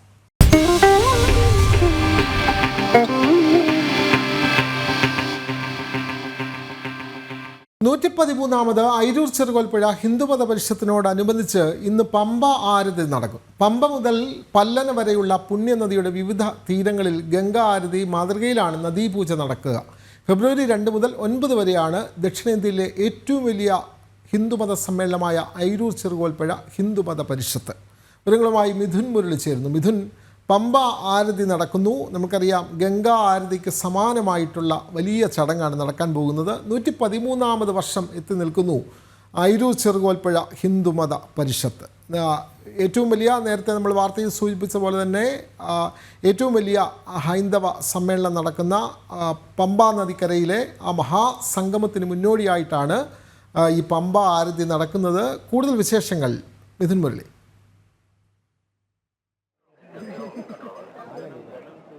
വിനോദ, 113ാമത് ഹിന്ദു മഹാസമ്മേളനത്തോടനുബന്ധിച്ച് അയിരൂർ ചെറുകോൽപ്പുഴ ഹിന്ദു ഹിന്ദു മത പരിഷത്തിനോടനുബന്ധിച്ചുള്ള ഹിന്ദു ഏകതാ സമ്മേളനത്തിന്റെ ഭാഗമായിട്ടാണ് വിവിധ ഇടങ്ങളിലായിട്ട് ഇന്ന് പമ്പ ആരതി നടക്കുന്നത്. പുണ്യ നദിയായ പമ്പയ്ക്കോടുള്ള പ്രണാമം അർപ്പിച്ചുകൊണ്ട് വിവിധ ആധ്യാത്മിക സാംസ്കാരിക സംഘടനകളുടെ സഹകരണത്തോടു കൂടിയാണ് പമ്പ നദിയുടെ വിവിധ തീരങ്ങളിൽ പമ്പ ആരതി നടക്കുന്നത്. ഗംഗയ്ക്കും മറ്റും ആരതി ഒഴിഞ്ഞുകൊണ്ടുള്ള ആ പുണ്യപുരാതനമായിട്ടുള്ള ചടങ്ങ് അനുസ്മരിപ്പിച്ചുകൊണ്ട് അതിൻ്റെ മാതൃകയിൽ തന്നെയാണ് ഇന്ന് പമ്പാ നദിയിലും ആരതി നടക്കുന്നത്. 113 കേന്ദ്രങ്ങളിലാണ് നടക്കുന്നത്. പത്തനംതിട്ട, ആലപ്പുഴ ജില്ലകളിലെ പമ്പാ നദിയുടെ തീരങ്ങളിലാണ് ഈ ആരതി നടക്കുന്നത്. അതോടൊപ്പം തന്നെ നദി വന്ദനവും ഉണ്ടാകും. വിവിധ സന്യാസി ശ്രേഷ്ഠന്മാരുടെ സാന്നിധ്യം ചടങ്ങിനെ ധന്യമാക്കും. ഒപ്പം തന്നെ സാംസ്കാരിക ആധ്യാത്മിക മേഖലകളിലെ പ്രമുഖ വ്യക്തിത്വങ്ങളും ഈ പമ്പ ആരതിയിൽ നിർണായകമായിട്ടുള്ള ചടങ്ങുകൾക്ക് നേതൃത്വം നൽകിക്കൊണ്ട് ഉണ്ടാകും. നാമമന്ത്രജപങ്ങളോടുകൂടിയാണ് ഈ ചടങ്ങ് നടക്കുക.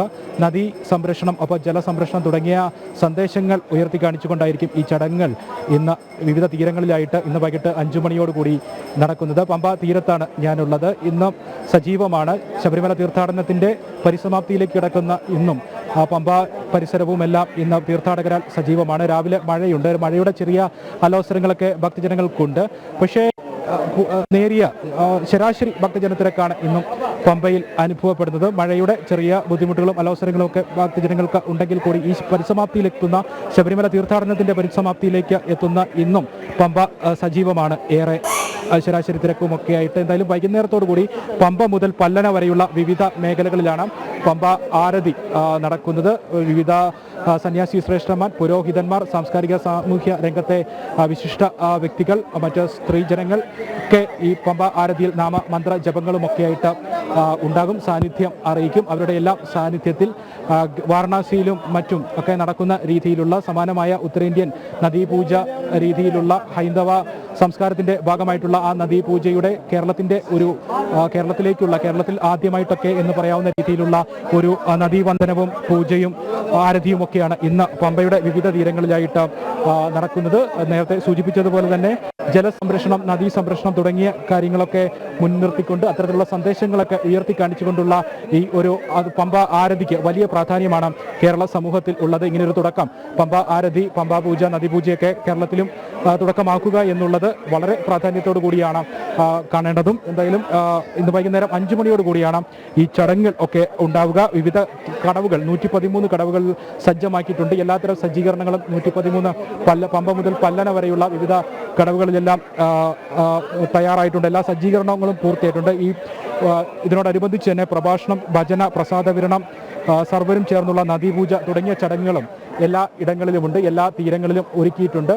പ്രധാനമായിട്ടും പത്തനംതിട്ട, ആലപ്പുഴ തുടങ്ങിയ ജില്ലകളിൽ കൂടെ പമ്പാ നദി കടന്നു പോകുമ്പോൾ ഈ പുണ്യ നദിയുടെ വിവിധ ഭാഗങ്ങളിലായിട്ടാണ് ഈ തയ്യാറെടുപ്പുകളെല്ലാം, ഇപ്പോൾ ഒരുക്കങ്ങളെല്ലാം പൂർത്തിയാവുകയും ചെയ്തിരിക്കുന്നത്. വലിയ സന്യാസി ശ്രേഷ്ഠന്മാരുടെയും മറ്റ് സാന്നിധ്യത്തിലുള്ള ഈ ചടങ്ങിന് വേണ്ടിയുള്ള തയ്യാറെടുപ്പിലാണ് ഹിന്ദു മഹാമണ്ഡലം ഭാരവാഹികളും എല്ലാവരും. ആ ഒരുക്കങ്ങളെല്ലാം അവസാന ഘട്ടത്തിലാണ്. അതെല്ലാം പൂർത്തിയായിട്ടുമുണ്ട്. 113ാമത് ചെറുകോൽപ്പുഴ അയിരൂർ ചെറുകോൽപ്പുഴ ഹിന്ദു മതാപരിഷത്ത് ഫെബ്രുവരി 2 മുതൽ 9 വരെ നടക്കുമ്പോൾ 5-ാം തീയതിയാണ് രാഷ്ട്രീയ സ്വയം സേവക സംഘ സർസംഘചാലക് ഡോക്ടർ മോഹൻ ഭാഗവത് പങ്കെടുക്കുന്ന ഹിന്ദു മഹാസമ്മേളനം നടക്കുന്നത്. വൈകിട്ട് 3 മണിയോടെയാണ് ഹിന്ദു ഏകതാ സമ്മേളനം നടക്കുന്നത്. ഈ ഹിന്ദു ഏകതാ സമ്മേളനത്തിന്റെ ഭാഗമായിട്ടാണ് ഇന്ന് പമ്പാരതിയും മറ്റ് പ്രധാന ചടങ്ങുകളും സംഘടിപ്പിച്ചിരിക്കുന്നത്. ഇനി വരും ദിവസങ്ങളിലും പല വൃക്ഷ സസ്യ വിതരണമടക്കം പതാക ഉയർത്തലടക്കമുള്ള പ്രധാനപ്പെട്ട ചടങ്ങുകൾ വരും ദിവസങ്ങളിൽ ഹിന്ദു ഏകതാ സമ്മേളനത്തിന്റെ ഭാഗമായിട്ട് നടത്തുന്നുമുണ്ട്. രാഷ്ട്രീയ സ്വയം സേവക സംഘ സർസംഘചാലക് ഇതാദ്യമായിട്ടാണ് ദക്ഷിണേന്ത്യയിലെ ഏറ്റവും പ്രധാനപ്പെട്ട ഹിന്ദു മഹാസമ്മേളനത്തിൽ പങ്കെടുക്കുന്നത്. അദ്ദേഹത്തിന്റെ സാന്നിധ്യം ഉണ്ടാകുന്നത് എന്നുള്ളതും ഇത്തവണത്തെ 113ാമത് അയിരൂർ ചെറുകോൽപ്പുഴ ഹിന്ദുമത പരിഷത്തിന്റെ ഒരു പ്രധാനപ്പെട്ട പ്രാധാന്യമായിട്ട് ചൂണ്ടിക്കാണിക്കാനുള്ള വസ്തുതയുമാണ്. എന്തായാലും പമ്പ സജീവമാണ് ഇന്ന് വൈകുന്നേരത്തോടുകൂടി പമ്പയുടെ വിവിധ തീരങ്ങളിൽ ആലപ്പുഴ, പത്തനംതിട്ട ജില്ലകളിലെ 113 കേന്ദ്രങ്ങളിൽ 113ാമത് അയിരൂർ ചെറുകോൽപ്പുഴ ഹിന്ദുമത പരിഷത്താണ് ഇത്തവണത്തേത്. അതുകൊണ്ട് തന്നെ 113 കേന്ദ്രങ്ങളിൽ ഇന്ന് ഉത്രം നാളിൽ വൈകുന്നേരത്തോടുകൂടി പമ്പ ആരതി നടക്കുമ്പോൾ അത് കേരള സമൂഹത്തെ സംബന്ധിച്ചിടത്തോളം, കേരള പരിസ്ഥിതി ഒരു സംരക്ഷണത്തെ സംബന്ധിച്ചിടത്തോളം, കേരള നമ്മുടെ നദികൾക്ക് നൽകുന്ന പ്രാധാന്യത്തെ ഒക്കെ സംബന്ധിച്ചിടത്തോളം ഏറ്റവും പ്രധാനപ്പെട്ട ഒരു ചടങ്ങായിട്ട് മാറുകയാണ്. ചടങ്ങിന് തുടക്കമായിട്ട് മാറുകയാണ്. ഗംഗാ ആരതിക്കുമൊക്കെ സമാനമായ രീതിയിൽ ഗംഗാ മാതൃകയിലും വാരണാസിയിലും മറ്റും നമ്മൾ കണ്ട് പരിശീലിച്ചിട്ടുള്ള കേരള നമ്മുടെ ഹൈന്ദവ സംസ്കാരത്തിൻ്റെയൊക്കെ ഭാഗമായിട്ടുള്ള ആ ഒരു പ്രത്യേക ചടങ്ങ് കേരളത്തിലേക്ക് വരുമ്പോൾ വലിയ പ്രാധാന്യമാണ് അതിനുള്ളത്. വലിയ പ്രാധാന്യം അർഹിക്കുന്നുണ്ട്. നദീ സംരക്ഷണവും ജലസംരക്ഷണവും ഒക്കെ ആയിട്ടുള്ള സന്ദേശം ഉയർത്തി കാണിക്കുന്നു എന്നുള്ളതും, ഒപ്പം തന്നെ നദീ സംരക്ഷണമൊക്കെ എത്രത്തോളം അത്രത്തോളം പ്രാധാന്യത്തോടു കൂടി കണക്കാക്കേണ്ടതാണ് കേരള സമൂഹത്തിലും എന്നുള്ളതിൻ്റെയൊക്കെ ഉത്ബോധനം പറഞ്ഞുകൊണ്ടുള്ളതാണ് ഈ ഒരു ചടങ്ങ് എന്നുള്ളതും എടുത്ത് ചൂണ്ടിക്കാണിക്കേണ്ടതാണ്. നാമമന്ത്ര ജപങ്ങളോടുകൂടി വൈകുന്നേരം പമ്പയുടെ വിവിധ തീരങ്ങൾ സജ്ജമാകും. നദീപൂജയും തുടർന്നുള്ള ചടങ്ങുകളും ഇന്ന് നമുക്ക് ദൃശ്യമാവുകയും ചെയ്യും. വൈകിട്ട് 5 മണി മുതലാണ് വിവിധ തീരങ്ങളിൽ ചടങ്ങുകൾ സംഘടിപ്പിച്ചിരിക്കുന്നത്. അതെ, മിഥുൻ മുരളി പറഞ്ഞ പോലെ തന്നെ ഗംഗാനദി ഭാരതത്തിന് എത്രമാത്രം പ്രാധാന്യമാണോ അതേപോലെ തന്നെയാണ് കേരളത്തെ സംബന്ധിച്ച് പുണ്യനദി തന്നെയാണ് പമ്പാ നദി. ശബരിമലയിൽ നിന്നും പുറപ്പെടുന്ന നദി. അയ്യപ്പനെ കാണാൻ പോകുന്നവരൊക്കെ ആ നദിയിൽ കുളിച്ചിട്ട് അയ്യപ്പനെ കാണാൻ പോകുന്നു. ആ നദിക്കരയിലാണ് ഇപ്പോൾ പറഞ്ഞ ഈ അയിരൂർ ചെറുകോൽപ്പുഴ ഹിന്ദുമത പരിഷത്ത്. അതുമാത്രമല്ല, ഏറ്റവും വലിയ ക്രൈസ്തവ കൺവെൻഷൻ നടക്കുന്നത് ഈ പമ്പാ തീരത്ത് തന്നെയാണ്. മാരാമൺ കൺവെൻഷൻ എന്ന് പറയുന്നതും പമ്പാ തീരത്ത് തന്നെയാണ്. ആറന്മുള ക്ഷേത്രം നിലനിൽക്കുന്നത് പമ്പാ നദിയുടെ കരയിലാണ്. അങ്ങനെ എല്ലാം കൊണ്ടും ഒരു വലിയ സംസ്കൃതി തന്നെ പമ്പാ നദിയോട് ചേർത്ത് നമുക്ക് പറയാനുണ്ട്. അതുകൊണ്ട് കേരളത്തെ സംബന്ധിച്ച് പുണ്യനദി തന്നെയാണ് പമ്പ. അതുകൊണ്ടാണ് 113ാമത് അയിരൂർ ചെറുകോൽപ്പുഴ ഹിന്ദുമത പരിഷത്തിൻ്റെ ഭാഗമായി 113 കടവുകളിൽ നദീവന്ദനം നടക്കുന്നത്. വാർത്തകൾ നൽകുകയായിരുന്നു മിഥുൻ മുരളി. വാർത്തയിലേക്ക് പോകാം. കോഴിക്കോട് പേരാമ്പ്ര നൊച്ചാട് പഞ്ചായത്തിൽ സ്വകാര്യ വ്യക്തിയുടെ വീട് നിർമ്മാണത്തിനിടെ കണ്ടെത്തിയ ചെങ്കൽ ഗുഹകൾ കാണാൻ ദിവസവും എത്തുന്നത് 100 കണക്കിന് ആളുകൾ. ഗുഹയിൽ നിന്ന് മഹാശിലായുഗ കാലഘട്ടത്തിലെ മൺപാത്രങ്ങൾ, ഇരുമ്പായുധങ്ങൾ, അസ്ഥികൾ എന്നിവ കണ്ടെത്തിയിരുന്നു. പുരാവസ്തുക്കൾ പ്രദർശനത്തിന് വച്ച ശേഷം കോഴിക്കോട് ഈസ്റ്റ് ഹില്ലിലെ പഴശ്ശിരാജ മ്യൂസിയത്തിലേക്ക് മാറ്റി.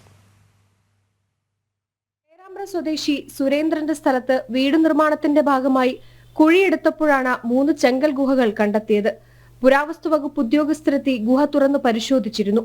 ഗുഹയിൽ നിന്ന് മൺപാത്രങ്ങൾ, ഇരുമ്പായുധങ്ങൾ, അസ്ഥികൾ, കൽബഞ്ച് തുടങ്ങിയവ കണ്ടെത്തുകയും ചെയ്തു. മഹാശിലായുഗ സംസ്കാരത്തിന്റെ ഭാഗമായി മൃതദേഹം അടക്കം ചെയ്യാൻ ഉപയോഗിക്കുന്ന സ്മാരകങ്ങളായ കൽവട്ടറകളാണ് ഗുഹയിൽ നിന്ന് കണ്ടെത്തിയത്. 2000 മുതൽ 2500 വർഷം മുൻപുള്ള കാലത്തേതാണ് ഗുഹകളെന്നാണ് പ്രാഥമിക നിഗമനം. ഒരു കുഴിയിൽ തന്നെ അടുത്തടുത്തായാണ് ഗുഹ കണ്ടെത്തിയത്.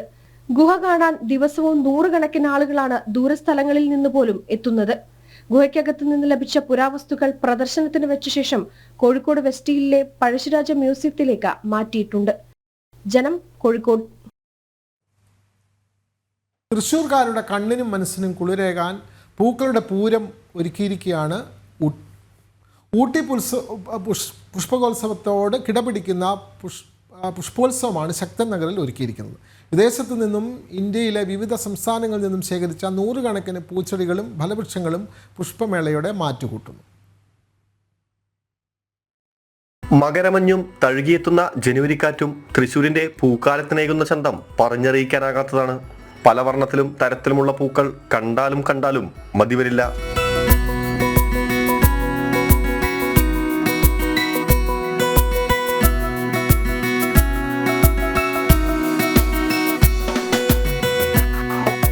കണ്ണിലൊതുങ്ങാവുന്നതോ എണ്ണിത്തീർക്കാവുന്നതോ അല്ല തൃശ്ശൂർ പുഷ്പമേളയിലെ പൂക്കൾ. വീട്ടുമുറ്റങ്ങളിലെ ചെത്തി മുതൽ റോസ്, താമര തുടങ്ങി ഊരും പേരും അറിയാത്ത എത്രയെത്ര പൂക്കൾ. അക്ഷരാർത്ഥത്തിൽ പൂക്കളുടെ പൂരം. പൂക്കൾ കൊണ്ടുള്ള മയിൽ, ജിറാഫ്, കോഴിയമ്മയും കുഞ്ഞുങ്ങളും ഇങ്ങനെ നീളുന്നു. കാണികളുടെ മനം നിറച്ച കാഴ്ചകൾ. ഒറ്റ നോട്ടത്തിൽ തുണി കൊണ്ട് ഉണ്ടാക്കിയവയാണെന്ന് തോന്നിയേക്കാം ഇത് കണ്ടാൽ.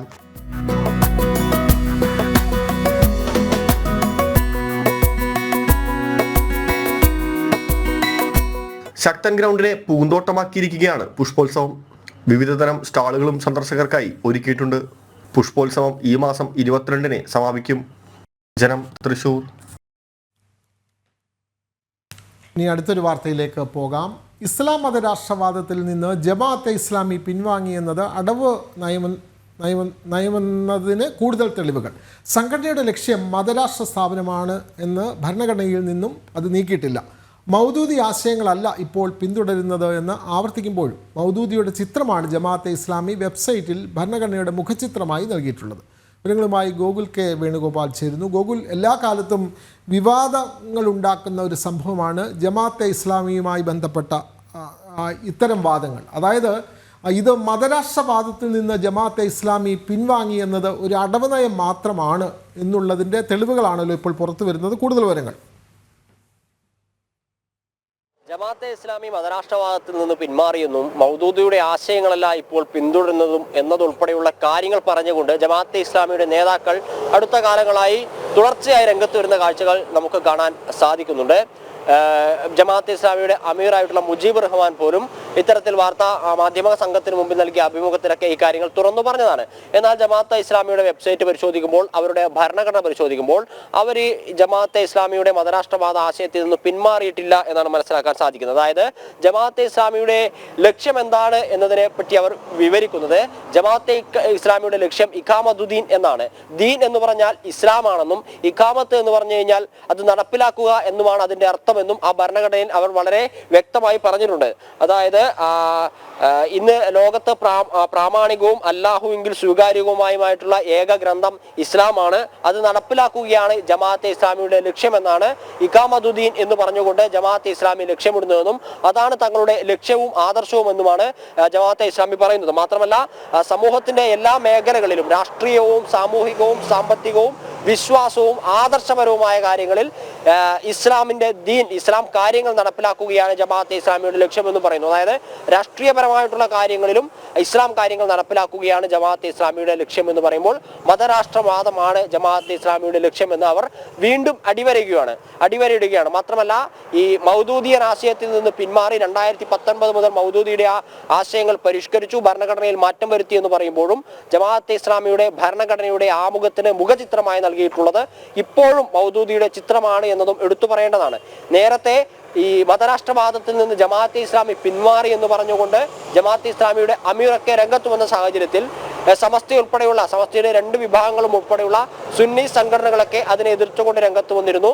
ഇവർ പറയുന്നത് കാപട്യമാണ്, അടവ് നയമാണ് ജമാഅത്തെ ഇസ്ലാമി പറയുന്നത് എന്ന് പറഞ്ഞുകൊണ്ട് ആദ്യം രംഗത്ത് വന്നത് സമസ്തയായിരുന്നു, സുന്നി സംഘടനകളായിരുന്നു. അവർ ആ പറയുന്ന കാര്യങ്ങൾക്ക് അടിവരയിടുന്ന രീതിയിലുള്ള തെളിവുകളാണ് ജമാഅത്തെ ഇസ്ലാമിയുടെ ഭരണഘടനയിൽ അവരുടെ വെബ്സൈറ്റുകളിൽ നിന്ന് കൃത്യമായി മനസ്സിലാക്കാൻ സാധിക്കുന്നത്, കാണാൻ സാധിക്കുന്നത്. ഇഖാമത്തുദ്ദീനാണ് ജമാഅത്തെ ഇസ്ലാമിയുടെ ലക്ഷ്യം, അതായത് ഇസ്ലാമിന്റെ പുനഃസ്ഥാപനമാണ് ജമാഅത്തെ ഇസ്ലാമിയുടെ ലക്ഷ്യം. മൗദൂദിയുടെ ആശയങ്ങളിൽ നിന്ന് പിന്മാറി മൗദൂദിയൻ സംഘടനയല്ല ജമാഅത്തെ ഇസ്ലാമി എന്ന് പറയുമ്പോഴും ജമാഅത്തെ ഇസ്ലാമിയുടെ ഭരണഘടനയുടെ ആമുഖ ചിത്രമായിട്ട് നൽകിയിട്ടുള്ളത്, വെബ്സൈറ്റിൽ ഇപ്പോഴും നൽകിയിട്ടുള്ളത് മൗദൂദിയൻ ചിത്രം തന്നെയാണ്, മൗദൂദിയുടെ ചിത്രം തന്നെയാണ്. ഇതിൽ നിന്നും ഈ സുന്നി സംഘടനകൾ, സമസ്ത ഉൾപ്പെടെയുള്ള സംഘടനകൾ പറയുന്നത് പോലെ ജമാഅത്തെ ഇസ്ലാമി മതരാഷ്ട്രവാദത്തിൽ നിന്ന് പിന്മാറി എന്ന് പറയുന്നത് താൽക്കാലികമായിട്ടുള്ള രാഷ്ട്രീയ നേട്ടത്തിന് വേണ്ടി ഏതെങ്കിലും മുന്നണിയുടെ ഭാഗമായി മത്സരിക്കാനോ ജനങ്ങളെ തെറ്റിദ്ധരിപ്പിക്കാനോ ആയിട്ടുള്ള ഒരു അടവ് നയമാണ് ജമാഅത്തെ ഇസ്ലാമി പിന്തുടരുന്നത് എന്ന കാര്യം ബോധ്യപ്പെടുന്ന രീതിയിലാണ് ഈ ഭരണഘടനയിലുള്ള കാര്യങ്ങൾ വായിക്കുമ്പോൾ നമുക്ക് മനസ്സിലാക്കാൻ സാധിക്കുന്നത്. വിനോദ്, തീർച്ചയായും ജമാഅത്തെ ഇസ്ലാമിയെ സംബന്ധിച്ച വിവാദങ്ങൾ ഒരു കാലത്തും അവസാനിക്കുന്നില്ല. Google K Venugopal. ഇനി ഇപ്പോൾ ഏറെ ചൂട് പിടിച്ചിരിക്കുന്ന ഒരു വാർത്ത എന്ന് പറയുന്നത് പാലക്കാട് ബ്രൂവറി തന്നെയാണ്. സർക്കാർ ഈ മദ്യനയം സംബന്ധിച്ചുള്ള അവരുടെ നയം എന്താണ് എന്ന് പോലും വ്യക്തമാക്കാത്ത രീതിയിലാണ് മുന്നോട്ട് പോയിക്കൊണ്ടിരിക്കുന്നത്. കുടിവെള്ളം മുട്ടിക്കുന്ന തരത്തിലാണ് അവിടെ മദ്യനിർമ്മാണശാലയ്ക്ക് അനുമതി കൊടുക്കാൻ പോകുന്നത്. അത് മാത്രമല്ല എക്സൈസ് മന്ത്രിയുടെ സ്വന്തം ജില്ലയിലാണ് ഈ സംഭവം നടക്കുന്നത് എന്നുള്ളതാണ്. എന്നാലും പാലക്കാട് മദ്യനിർമ്മാണശാലയ്ക്ക് അനുമതി നൽകിയത് ഭൂഗർഭ ജലനിരപ്പ് ഗുരുതരാവസ്ഥയിലുള്ള പ്രദേശത്താണ്. കേന്ദ്ര ഭൂജല ബോർഡ് ക്രിട്ടിക്കൽ എന്ന് രേഖപ്പെടുത്തിയ പ്രദേശത്താണ് വീണ്ടും ജലചൂഷണത്തിനുള്ള അനുമതി നൽകിയത്. ഇതിന് തൊട്ടടുത്തുള്ള പ്രദേശം അമിത ചൂഷണം ചെയ്യപ്പെട്ടതെന്നും സെൻട്രൽ ഗ്രൗണ്ട് വാട്ടർ ബോർഡ് രേഖപ്പെടുത്തിയിട്ടുണ്ട്. അരുൺ ആലത്തൂരാണ് വിവരങ്ങളുമായിട്ട് ചേരുന്നത്. അരുൺ, നമസ്തേ, ഗുഡ് മോർണിംഗ്. എന്തായാലും ഇപ്പോൾ ഏറെ ചൂട് പിടിച്ചിരിക്കുന്ന ഒരു വിഷയം തന്നെയാണ് ഈ പാലക്കാട് ബ്രൂവറി എന്ന് പറയുന്നത്. ഈ എക്സൈസ് മന്ത്രിയുടെ സ്വന്തം സ്ഥലത്താണ് ഇങ്ങനെ പ്രശ്നങ്ങൾ നടക്കുന്നത്. ഒപ്പം ജലചൂഷണം കൂടെയാണ് അവിടെ നടന്നുകൊണ്ടിരിക്കുന്നത്. ചൂഷണത്തോട് ചൂഷണം എന്ന് തന്നെയല്ലേ ഈ ഒരു കാര്യത്തെ പറയേണ്ടത്?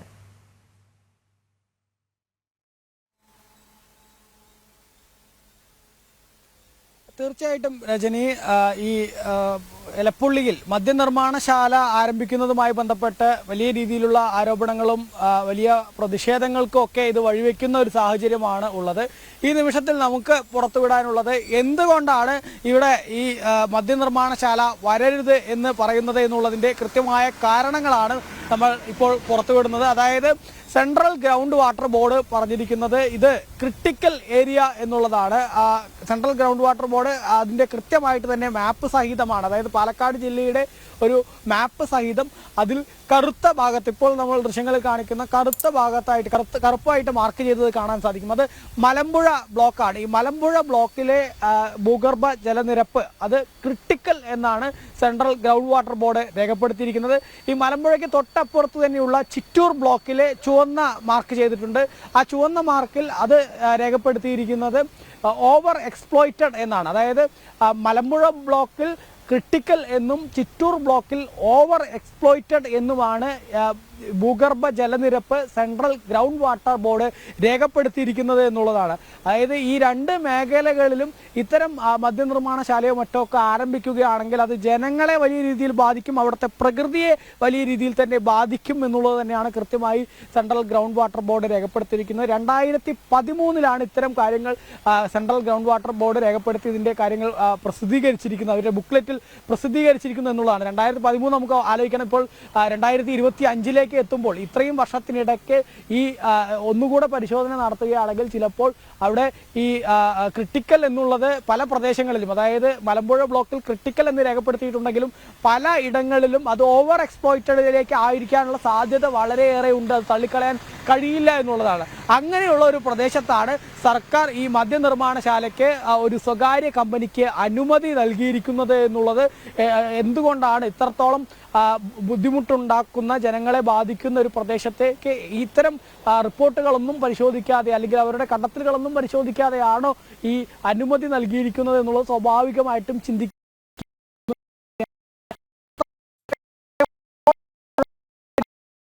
പാലക്കാട് മദ്യനിർമ്മാണശാലയ്ക്ക് അനുമതി നൽകിയത് ഭൂഗർഭ ജലനിരപ്പ് ഗുരുതരാവസ്ഥയിലുള്ള പ്രദേശത്താണ്. ഒപ്പം മാനദണ്ഡങ്ങളൊക്കെ തന്നെ കാറ്റിൽ പറത്തിക്കൊണ്ടാണ് ഇത്തരത്തിൽ ഒരു രീതിയിലേക്ക് സർക്കാർ പൊയ്ക്കൊണ്ടിരിക്കുന്നത്. കേന്ദ്ര ഭൂജല ബോർഡ് ക്രിട്ടിക്കൽ എന്ന് രേഖപ്പെടുത്തിയ പ്രദേശത്താണ് വീണ്ടും ജലചൂഷണത്തിനുള്ള അനുമതി നൽകിയത്. വരും മണിക്കൂറുകളിലും ഈ വാർത്ത കൂടുതൽ ചർച്ച ചെയ്യുകയും ചെയ്യും. എന്തായാലും അരുൺ ആലത്തൂരാണിപ്പോൾ വിശദാംശങ്ങൾ പങ്കുവച്ചുകൊണ്ടിരുന്നത്. ഇനി ഇത് സംബന്ധിച്ചുള്ള വാർത്തയിലേക്ക് തന്നെ പോകുന്നുണ്ട്. സംസ്ഥാന സർക്കാരിൻ്റെ മദ്യവർജന നയത്തിലെ പൊള്ളത്തരങ്ങൾ വീണ്ടും ചർച്ചയാവുകയാണ്. കേരള ചരിത്രത്തിൽ ഏറ്റവും അധികം ബാറുകൾ തുറന്ന മുഖ്യമന്ത്രി എന്ന റെക്കോർഡ് പിണറായി വിജയന് സ്വന്തം.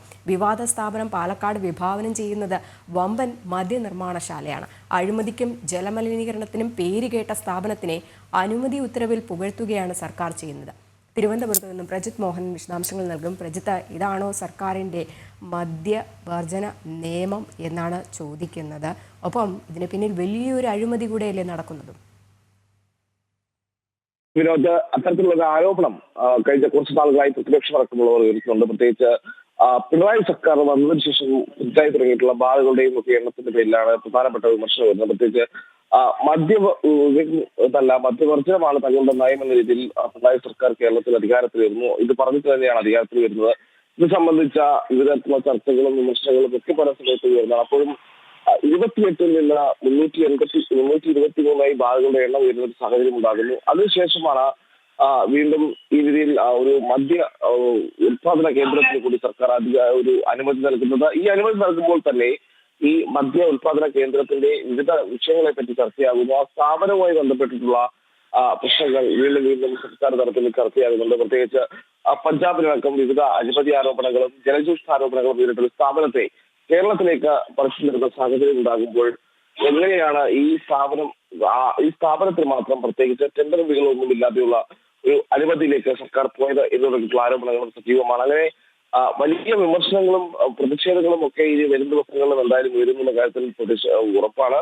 ഇന്ന് തിരുവനന്തപുരത്ത് ഇരുന്ന KPCCയുടെ രാഷ്ട്രീയകാര്യ സമിതി അടക്കമുള്ള കാര്യങ്ങളിൽ യോഗങ്ങൾ ചേർന്നിട്ട് സർക്കാരിനെതിരെ വലിയ പ്രതിഷേധത്തിന് തന്നെയാണ് പ്രതിപക്ഷമൊക്കെ ഒരുക്കുന്നത്. അങ്ങനെ വിഷയങ്ങൾ ചൂണ്ടിക്കാട്ടിയുള്ള വിമർശനങ്ങൾക്കും പ്രതിഷേധങ്ങൾക്കും ഒക്കെ വരും ദിവസങ്ങളിൽ കേരളം സാക്ഷിയാകുന്നുള്ള കാര്യത്തിൽ തർക്കമില്ല. അപ്പോഴും ചൂണ്ടിക്കാണിക്കപ്പെടുന്നത് പൂർണ്ണമായും മദ്യ നിരോധനമല്ല, മദ്യവർജനമാണ് തങ്ങളുടെ നയമെന്ന രീതിയിൽ ഒരു അഭിപ്രായം പറഞ്ഞിട്ട് രാഷ്ട്രീയ അധികാരത്തിലേറിയ സർക്കാർ വീണ്ടും സംസ്ഥാനത്ത് കൂടുതൽ മദ്യമൊഴുക്കാനുള്ള നയങ്ങളുമായി മുന്നോട്ട് പോകുന്നു എന്നുള്ളതാണ് ഈ ഘട്ടത്തിൽ ഏറ്റവും പ്രധാനപ്പെട്ട വിമർശനമായി വരുന്നത്. എന്തായാലും പിണറായി സർക്കാരിൻ്റെ പൊള്ളത്തരങ്ങൾ, ഈ മദ്യവർജനം സംബന്ധിച്ചുള്ള മദ്യനയം സംബന്ധിച്ചുള്ള പൊള്ളത്തരങ്ങൾ കൂടുതൽ പുറത്താകുന്നു. അത് തന്നെയാണ് ഈ പാലക്കാട്ടെ ബ്രൂവറി വിഷയം എന്ന് തന്നെ പറയേണ്ടിയിരിക്കുന്നത്. എന്തായാലും പ്രതിഷേധം ശക്തമാക്കുവാൻ തന്നെയാണ് പ്രതിപക്ഷ പാർട്ടികളുടെ തീരുമാനം. പ്രജിത് മോഹനാണ് വിശദാംശങ്ങൾ പങ്കുവച്ചത്.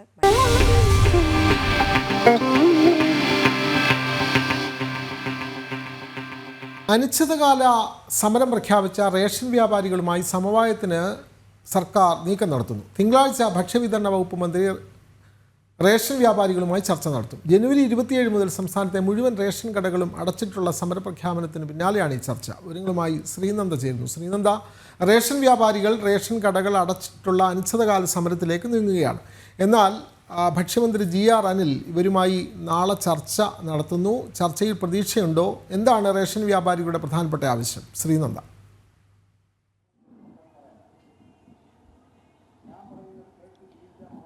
വിനോദ്, 2018 മുതൽ നിലനിൽക്കുന്ന റേഷൻ വ്യാപാരികൾക്ക് കിട്ടാതെ പോകുന്ന ആനുകൂല്യങ്ങളെ കുറിച്ചിട്ടും അതുപോലെ തന്നെ ഓണത്തിന് ലഭിക്കാനിരുന്ന ഓണറേറിയം 1000 രൂപയുടെ പദ്ധതി കിട്ടാതിരുന്ന സാഹചര്യത്തിലുമാണ് റേഷൻ വ്യാപാരികൾ അനിശ്ചിതകാല സമരത്തിലേക്ക് നീങ്ങുന്നത്. എന്നാൽ നിരവധി തവണ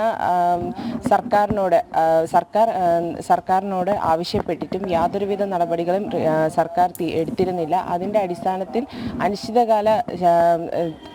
അനിശ്ചിതകാലത്തേക്ക് റേഷൻ കടകൾ അടച്ചിടാൻ തീരുമാനിക്കുകയായിരുന്നു. എന്നാൽ മന്ത്രി GR അനിലിൻ്റെ നേതൃത്വത്തിൽ നിയമസഭാ മന്ദിരത്തിലാണ് നാളെ യോഗം ചേരുന്നത്. റേഷൻ വ്യാപാരികളെയും ഉൾപ്പെടുത്തിക്കൊണ്ടാണ് നാളെ യോഗം ചേരുന്നത്. ഇങ്ങനെ യോഗം ചേർന്നില്ല എന്നുണ്ടെങ്കിൽ 27-ാം തീയതി മുതൽ 4 ദിവസത്തേക്ക് റേഷൻ കടകൾ അടച്ചിടാനാണ് തീരുമാനിച്ചിരിക്കുന്നത്. 4 ദിവസത്തേക്ക് അടച്ചിട്ട് കഴിഞ്ഞാൽ റേഷൻ കടകൾ സാധാരണക്കാർക്ക് ഒരുപാട് ബുദ്ധിമുട്ടുണ്ടാക്കും എന്ന അടിസ്ഥാനവും ഉയർന്നു വരുന്നുണ്ട്. അതുകൊണ്ട് തന്നെ മുൻപിൽ നടന്ന ചർച്ചകളിലും യാതൊരുവിധ നടപടികളും സർക്കാരിൻ്റെ ഭാഗത്തു നിന്നുണ്ടായിട്ടില്ല. അതിനാൽ ഈ ചർച്ചയും അലസിപ്പോകാനുള്ള സാധ്യതകൾ വളരെ ഏറെയാണ്. അതുകൊണ്ട് തന്നെ ചർച്ചകൾ അലസിപ്പോയി കഴിഞ്ഞാൽ 27-ാം തീയതി അവർ സമരവുമായി മുന്നോട്ട് പോവുകയും അനിശ്ചിതകാലത്തേക്ക് 4 ദിവസത്തേക്ക് റേഷൻ കടകൾ അടച്ചിടുകയും അതുപോലെ തന്നെ ജില്ലാ ഓഫീസിലേക്ക് മാർച്ച് നടത്താനും 31-ാം തീയതി ജില്ലാ ഓഫീസിലേക്കും സപ്ലൈ ഓഫീസിലേക്ക് മാർച്ച് നടത്താനും റേഷൻ വ്യാപാരികൾ തീരുമാനിച്ചിരിക്കുകയാണ്. എന്നാൽ ഈ സമവായ ചർച്ച ഏതെങ്കിലും വിധത്തിൽ ഫലം കാണുമോ എന്നുള്ള ഒരു ചോദ്യവും ഉയർന്നു വരുന്നുണ്ട് വിനോദ്. തീർച്ചയായും രജനി, റേഷൻ കടകൾ ഇങ്ങനെ അടച്ചിടുമ്പോൾ സാധാരണക്കാരെ സംബന്ധിച്ച് അത് വലിയ തിരിച്ചടി തന്നെയാണ്. കാരണം അന്നം മുട്ടിക്കുന്ന ഒരു സമീപനമാകും. പക്ഷേ റേഷൻ വ്യാപാരികൾക്ക് ലഭിക്കേണ്ട ആനുകൂല്യങ്ങൾ അവർക്ക് കൊടുക്കുകയും വേണം. അവർ എല്ലാ ദിവസവും ഇങ്ങനെ റേഷൻ കട മാത്രം ആശ്രയിച്ച് ജീവിക്കുന്ന കുറേ ആളുകളുണ്ട്, കുറേ കുടുംബങ്ങളുണ്ട്. അവർക്ക് ആനുകൂല്യങ്ങളൊന്നും നൽകാതെ അവർക്ക് എങ്ങനെ മുന്നോട്ട് പോകാനാകും? സമരമല്ലാതെ വേറെ മാർഗ്ഗമില്ല. ഇതുപോലെ നേരത്തെയും സമരം നടത്തിയപ്പോഴും ഈ ചർച്ചകളൊക്കെ നടത്തിയിട്ടുണ്ടായിരുന്നു മന്ത്രിയുടെ നേതൃത്വത്തിൽ തന്നെ. പക്ഷെ അതെല്ലാം പ്രഹസനമാകുന്ന കാഴ്ചകളാണ്. ഇതും അതുപോലെ ആകുമോ എന്നുള്ള സംശയത്തിൽ തന്നെയാണ് വ്യാപാരികളുള്ളത്. ഇനി മറ്റൊരു വാർത്തയിലേക്ക് പോവുകയാണ്. 4 വയസ്സുകാരിയെ പീഡിപ്പിച്ച പ്രതിക്ക് CPM സംരക്ഷണം ഒരുക്കുന്നതായ ആരോപണം. എറണാകുളം പറവൂർ തേലത്തുരുത്ത് ബ്രാഞ്ച് കമ്മിറ്റി അംഗം സുബ്രഹ്മണ്യനെതിരെ ചങ്ങമനാട് പോലീസ് കേസെടുത്തിട്ടും അറസ്റ്റ് വൈകുകയാണ്. പ്രതിക്ക് പാർട്ടി ഒളിസങ്കേതം ഒരുക്കി സംരക്ഷിക്കുന്നതായാണ് പരാതി. രേഷ്മ ബാബു ഉണ്ട് കൊച്ചിയിൽ നിന്ന്. രേഷ്മ, ഈ CPM എന്ന് പറയുന്നത് പീഡിപ്പിച്ചാലും, കുട്ടികളെ അടക്കം പീഡിപ്പിച്ചാലും, മറ്റുള്ള ആളുകളെ പീഡിപ്പിച്ചാലും അതൊക്കെ തന്നെ ഒളിച്ചു വയ്ക്കുകയും പിന്നീട് അവർക്ക് സംരക്ഷണം നൽകുകയും ചെയ്യുകയാണ്. ഇന്നലെ നമ്മൾ കൂത്താട്ടുകുളത്ത് കണ്ടതാണ്. കൗൺസിലറെ തട്ടിക്കൊണ്ടുപോവുക, കസ്റ്റഡിയിൽ വയ്ക്കുക എന്നുള്ള രീതിയിൽ പോലീസ് കാണിക്കുന്നതിനേക്കാളും അതിക്രൂരമായ പീഡനം നടത്തുക. കൗൺസിലർ തന്നെ പറഞ്ഞ ഒരു കാര്യമുണ്ട്, ലത പറഞ്ഞൊരു കാര്യമുണ്ട്, തന്നെ ഉപദ്രവിക്കരുത് എന്ന് പറഞ്ഞിട്ട് പോലും താനൊരു സ്ത്രീയാണ് എന്നുള്ളൊരു കാര്യം പോലും നോക്കാതെ പീഡിപ്പിച്ചുവെന്ന്. അങ്ങനെ തന്നെയാണ് CPM പ്രവർത്തകർ നടത്തുന്നതും. ഈ ഒരു സംഭവത്തിലും അത് തന്നെയാണ് ഉണ്ടായിരിക്കുന്നത്. 4 വയസ്സുകാരെ പീഡിപ്പിച്ച സംഭവമാണ്. അതിൽ പോലും പ്രതിക്ക് സംരക്ഷണം ഒരുക്കുകയാണ് CPM.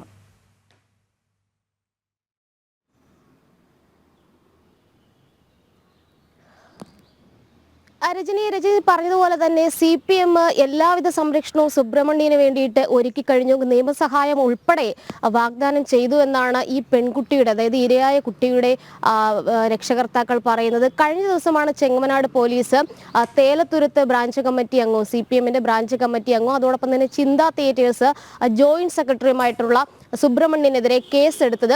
അതും തന്നെ വലിയ രീതിയിലുള്ള സമ്മർദ്ദത്തിന്റെ ഫലമായിട്ടായിരുന്നു ഈ കേസെടുപ്പ് നടപടിക്രമങ്ങളും ഒക്കെ തന്നെ പോലീസ് മുന്നോട്ട് പോയത്. പക്ഷെ പോലീസ് എല്ലാവിധത്തിലും ഇയാൾക്ക് വേണ്ടിയിട്ടുള്ള സഹായങ്ങൾ നൽകുന്നു എന്നുള്ളതാണ് രക്ഷകർത്താക്കളുടെ ആരോപണം. അതായത് ഒളിവിൽ പോകാൻ അടക്കം സാവകാശം നൽകി എന്നതാണ് ആക്ഷേപം. എന്തായാലും കഴിഞ്ഞ ദിവസം പോലീസ് കേസെടുത്തുകൊണ്ടുള്ള നടപടികളിലേക്ക് ഒടുവിൽ മുന്നോട്ട് പോയിരിക്കുകയാണ്. പക്ഷെ അതിനിടയിൽ തന്നെ നിയമസഹായം CPMന്റെ ഭാഗത്തുനിന്ന് ഉണ്ടാകുകയും ചെയ്യുന്നുണ്ട്. കാരണം മുൻകൂർ ജാമ്യാപേക്ഷ അടക്കം നൽകിക്കൊണ്ടുള്ള ഒരു നീക്കത്തിലേക്കും പ്രതി കടന്നേക്കുമെന്നുള്ള സൂചനകൾ കൂടി ഈ ഘട്ടത്തിൽ പുറത്തു വരുന്നുണ്ട്. ഏറ്റവും പ്രധാനമായിട്ടും ഈ കേസിന്റെ ഈ ഒരു പോക്സോ കേസിന്റെ ഒരു പശ്ചാത്തലം കൂടി പരിശോധിക്കേണ്ടതുണ്ട്. അതായത് മകന്റെ സുഹൃത്തിന്റെ 4 വയസ്സുകാരിയായ മകളെയാണ് സുബ്രഹ്മണ്യൻ ഇത്തരത്തിൽ ലൈംഗിക അതിക്രമത്തിന് ഇരയാക്കിയത്. കുട്ടി പീഡിപ്പിക്കപ്പെട്ടതായിട്ട് വൈദ്യ പരിശോധനയിൽ വ്യക്തമാവുകയും ചെയ്തിരുന്നു. ഈ കുഞ്ഞ് ഈ രക്ഷകർത്താക്കളോട് വിവരം പറഞ്ഞതോടുകൂടിയാണ് ഈ സംഭവം പുറത്തറിയുന്നത്. പിന്നീട് ചൈൽഡ് വെൽഫെയർ കമ്മിറ്റി അടക്കം അറിയിച്ചുകൊണ്ടായിരുന്നു മറ്റൊരു നീക്കം. എന്തായാലും കുട്ടി രക്ഷകർത്താക്കളോട് ഈ സംഭവം പറഞ്ഞതിന് തൊട്ട് പിന്നാലെ തന്നെ മറ്റ് പരാതികളടക്കം പോലീസുമായി ബന്ധപ്പെട്ടവർ നൽകുകയും ചെയ്തു. അതിന്റെ അടിസ്ഥാനത്തിൽ പോലീസ് കേസെടുത്തു. പക്ഷേ പ്രതിയെ ഇതുവരെ പിടികൂടാനും സാധിച്ചിട്ടില്ല. ഒളിവിൽ പോയിരിക്കുകയാണ് സുബ്രഹ്മണ്യന് വേണ്ടിയിട്ട് CPM-ന്റെ പ്രാദേശിക നേതൃത്വം അടക്കം സംരക്ഷണം ഒരുക്കുന്നുണ്ട്. അതായത് ഒളിവിൽ പോകാനായിട്ടടക്കം സഹായം ചെയ്തത് CPM-ന്റെ പ്രാദേശിക നേതൃത്വമാണ്. ഒപ്പം തന്നെ പോലീസിന്റെ ഭാഗത്തു നിന്നും സഹായം ഉണ്ടായിട്ടുണ്ട് എന്നുള്ളൊരു ആക്ഷേപം കൂടി കുട്ടിയുടെ രക്ഷകർത്താക്കൾ ഉന്നയിക്കുന്നുണ്ട്. എന്തായാലും എല്ലാവിധ നിയമസഹായവും CPM-ന്റെ ഭാഗത്തു നിന്നും ഈ പോക്സോ കേസ് പ്രതിക്ക് ഉണ്ടായിട്ടുണ്ട്. നിലവിൽ സുബ്രഹ്മണ്യൻ ഒളിവിലാണ്. പോലീസിന്റെ ഭാഗത്തുനിന്ന് കാര്യക്ഷമമായിട്ടുള്ള അന്വേഷണമൊന്നും ഈ ഘട്ടത്തിൽ ഇതുവരെ ഉണ്ടായിട്ടുമില്ല. ഇത് തന്നെയാണ് രക്ഷകർത്താക്കൾ ഉന്നയിക്കുന്ന മറ്റൊരു ആക്ഷേപം. എന്തായാലും പോക്സോ കേസ് പ്രതി ഈ പറയുന്ന പോലീസും അതോടൊപ്പം തന്നെ CPM-ഉം എല്ലാവിധ സഹായവും ഒരുക്കുന്നുണ്ട്. എന്തായാലും കഴിഞ്ഞ ദിവസം ഇതുമായി ബന്ധപ്പെട്ട് കുട്ടിയുടെ മാതാപിതാക്കൾ പരാതി നൽകിയതിന്റെ അടിസ്ഥാനത്തിലാണ് ഈ സംഭവം പുറത്തറിഞ്ഞത്. എന്തായാലും നിലവിൽ ഇതുമായി ബന്ധപ്പെട്ട് തുടർ നടപടികളിലേക്ക് പോലീസ് നീങ്ങുമെന്ന് പോലീസിന്റേതായിട്ടുള്ള ഭാഗത്ത് നമ്മൾ അന്വേഷണ സമയത്ത് പറയുകയും ചെയ്യുന്നുണ്ട്. അതോടൊപ്പം തന്നെ ഒളിവിൽ ആണ് നിലവിൽ സുബ്രഹ്മണ്യൻ ഉള്ളത്. എന്തായാലും മുൻകൂർ ജാമ്യ നീക്കത്തിലേക്കടക്കം പ്രതി കടക്കുന്നുണ്ടെന്നാണ് സൂചനകൾ പുറത്തു വരുന്നത്. പ്രാദേശിക നേതാവിനെ പോക്സോ കേസിൽ ഉൾപ്പെട്ട പ്രാദേശിക നേതാവിനെ സംരക്ഷിക്കുന്ന സമീപനം തന്നെയാണ് CPM കൈക്കൊള്ളുന്നത്. നേരത്തെ രജനി പറഞ്ഞ ആ വാർത്തയിലേക്ക് തന്നെ പോകാം. എറണാകുളം ജില്ലയിലെ കൂത്താട്ടുകുളം നഗരസഭാ കൗൺസിലർ കലാരാജുവിനെ കടവന്ത്ര ഇന്ദിരാഗാന്ധി സഹകരണ ആശുപത്രിയിൽ പ്രവേശിപ്പിച്ചു. മാത്യു കുഴനാടൻ MLA ആണ് കലാരാജുവിനെ ആശുപത്രിയിൽ എത്തിച്ചത്. തട്ടിക്കൊണ്ടുപോയത് CPM നേതാക്കളാണ് എന്ന് കലാരാജു ആരോപിച്ചു. ആശുപത്രി വിട്ട ശേഷം തുടർ നടപടി സ്വീകരിക്കുമെന്നും കലാരാജു. കൂത്താട്ടുകുളം നഗരസഭയിൽ അവിശ്വാസ പ്രമേയത്തെ പിന്തുണക്കാനെത്തിയ തന്നെ തട്ടിക്കൊണ്ടുപോയത് CPM നേതാക്കളാണ്. തന്റെ വസ്ത്രം വരെ വലിച്ചുകീറി വലിച്ചിഴച്ചു. ഏരിയ കമ്മിറ്റി ഓഫീസിലേക്കാണ് തട്ടിക്കൊണ്ടുപോയത്. CPM പ്രവർത്തകർ തന്റെ കാലുവെട്ടുമെന്ന് ഭീഷണിപ്പെടുത്തിയെന്നും കലാരാജു പറഞ്ഞു. ഇപ്പോഴത്തെ ഇത് കഴിയട്ടെ, എൻ്റെ ഹെൽത്ത് ഒന്ന് റെഡി ആയിട്ട് ബാക്കി കാര്യങ്ങളെക്കുറിച്ച് ആലോചിക്കാനാണ്. കലാരാജുവിനെ കടവന്ത്ര ഇന്ദിരാഗാന്ധി സഹകരണ ആശുപത്രിയിൽ പ്രവേശിപ്പിച്ചിരിക്കുകയാണ്. മാത്യു കുഴൽനാടൻ MLA-യുടെ ഒപ്പമാണ് കലാരാജു ആശുപത്രിയിലെത്തിയത്. തട്ടിക്കൊണ്ടുപോകാൻ വഴിയൊരുക്കിയത് പോലീസാണെന്ന് മാത്യു കുഴൽനാടൻ MLA ആരോപിച്ചു. കലാരാജുവിനെ എറണാകുളത്തെ ആശുപത്രിയിലേക്ക് മാറ്റിയത് കൂത്താട്ടുകുളത്ത് സുരക്ഷിതമല്ലാത്തതിനാലാണ്. സംഭവത്തിൽ കോൺഗ്രസ് നിയമ നടപടിയുമായി മുന്നോട്ടു പോകുമെന്നും മാത്യു കുഴൽനാടൻ പറഞ്ഞു. പോലീസ് എല്ലാ നിലയിലും ആ കിഡ്നാപ്പിങ്ങിന് കൂട്ടുനിൽക്കുകയാണ് ചെയ്തത്. ഹൈക്കോടതിയുടെ ഉത്തരവ് സമാധാനപരമായി ജനാധിപത്യ പ്രക്രിയയിൽ പങ്കെടുക്കാൻ ആഗ്രഹിക്കുന്നവരെ അതിനുള്ള അവസരം അവിടെ ഉണ്ടാക്കണം, അതിനുള്ള പ്രൊട്ടക്ഷൻ നൽകണം എന്നുള്ള ഉത്തരവാണ് ഉണ്ടായിരുന്നതെങ്കിൽ CPM-നോട് ചേർന്ന് ഈ സ്ത്രീയെ തട്ടിക്കൊണ്ടുപോയി ഈ അവിശ്വാസ പ്രമേയം പരാജയപ്പെടുത്താൻ വേണ്ടിയിട്ട് പോലീസ് കൂട്ടുനിൽക്കുകയായിരുന്ന കാര്യത്തിൽ യാതൊരു സംശയവുമില്ല. LDF നേതൃത്വം നൽകുന്ന കൂത്താട്ടുകുളം നഗരസഭ ഭരണസമിതിക്കെതിരെ UDF അവിശ്വാസ പ്രമേയം കൊണ്ടുവന്നിരുന്നു. CPM കൗൺസിലറായ കലാരാജു കൂറുമാറിയെത്തിയതിനെ തുടർന്നാണ് തട്ടിക്കൊണ്ടുപോകൽ നടന്നത്. ജനം, കൊച്ചി. KPCC രാഷ്ട്രീയകാര്യ സമിതി ഇന്ന് ചേരുവാൻ പോവുകയാണ്. പല തട്ടിലാണ് നേതാക്കൾ ഉള്ളത്. അതിനിടയിൽ മാറ്റിവെച്ച രാഷ്ട്രീയകാര്യ സമിതിയാണ് ചേരുന്നത്. ഹൈക്കമാൻഡ് ഇടപെടലോടുകൂടിയാണ് യോഗം വീണ്ടും ചേരാൻ തീരുമാനിച്ചിട്ടുള്ളത്. വിവരങ്ങൾ നൽകാനായിട്ട് പ്രജിത് മോഹനുണ്ട് തിരുവനന്തപുരത്ത് നിന്നും. പ്രജിത്ത്, നിലവിലെ രാഷ്ട്രീയ സാഹചര്യത്തിൽ ഒന്നിച്ചു പോകണമെന്ന ഹൈക്കമാൻഡ് മുന്നറിയിപ്പ് നൽകിയിട്ടുണ്ട്. ഇനി ഈ നേതാക്കളൊക്കെ തന്നെ ഇത് പാലിക്കുമോ എന്നാണ് അറിയാൻ കഴിയുന്നത്. എന്തായാലും ഈ രാഷ്ട്രീയകാര്യ സമിതി എപ്പോഴാണ് ചേരുന്നത്, മറ്റെന്തൊക്കെയാണ് വിവരങ്ങൾ?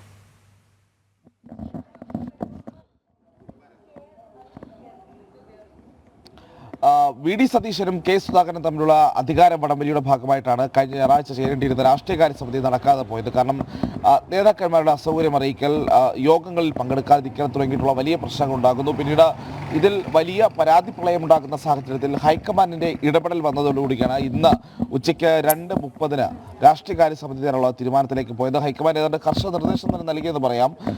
ഒരുമിച്ച് പോകണമെന്നൊരു സന്ദേശം, അതൊരു മുന്നറിയിപ്പിന്റെ രൂപത്തിൽ തന്നെ VD സതീശനും K സുധാകരനും ഹൈക്കമാൻഡ് നൽകുകയും ചെയ്തിട്ടുണ്ടായിരുന്നു. കാരണം കഴിഞ്ഞ 9-ാം തീയതി ചേരുന്ന KPCCയുടെ ഒരു ഭാരവാഹി യോഗവുമായി ബന്ധപ്പെട്ടായിരുന്നു ഈ പ്രശ്നങ്ങളുടെ തുടക്കമുണ്ടായത്. ഈ ഭാരവാഹി യോഗത്തിൽ തിരുവനന്തപുരത്തുണ്ടായിട്ടും വി.ഡി. സതീശൻ പങ്കെടുക്കാത്ത ഒരു സാഹചര്യം ഉണ്ടാകുന്നു. പിന്നീട് ശനിയാഴ്ച ചേരുന്ന ഒരു UDF യോഗത്തിൽ നിന്ന് കെ സുധാകരൻ വിട്ടുനിൽക്കുന്നു.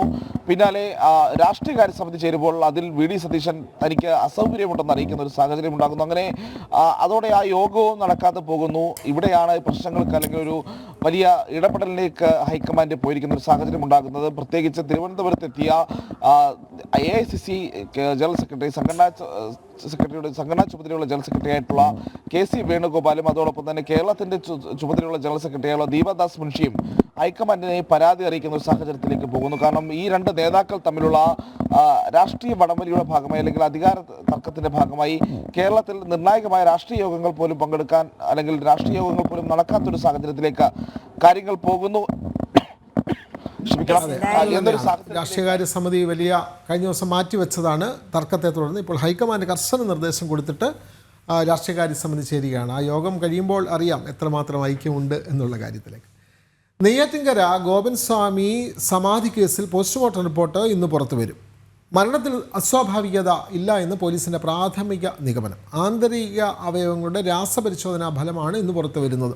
ശ്വാസകോശത്തിനുള്ളിൽ പൂജാദ്രവ്യമോ ഭസ്മം കുടുങ്ങിയിട്ടുണ്ടോ തുടങ്ങിയ കാര്യങ്ങളെല്ലാം ഇന്ന് വ്യക്തമാകും. വ്യാഴാഴ്ചയാണ് പോലീസിൻ്റെയും സബ് കളക്ടറുടെയും സാന്നിധ്യത്തിൽ സമാധി തുറന്ന് മൃതദേഹം പുറത്തെടുത്തത്. നിങ്ങളുമായി ടിൻഡു ദാസ് ചേരുന്നു. ടിൻഡു, പ്രാഥമിക നിഗമനത്തിൽ സ്വാഭാവിക മരണമെന്നുള്ളതായിരുന്നു പോലീസ് വെളിപ്പെടുത്തിയത്. ഇപ്പോൾ രാസപരിശോധനാ ഫലം, ഫോറൻസിക് പരിശോധനാ ഫലം ഇന്ന് പുറത്തു വരുന്നു.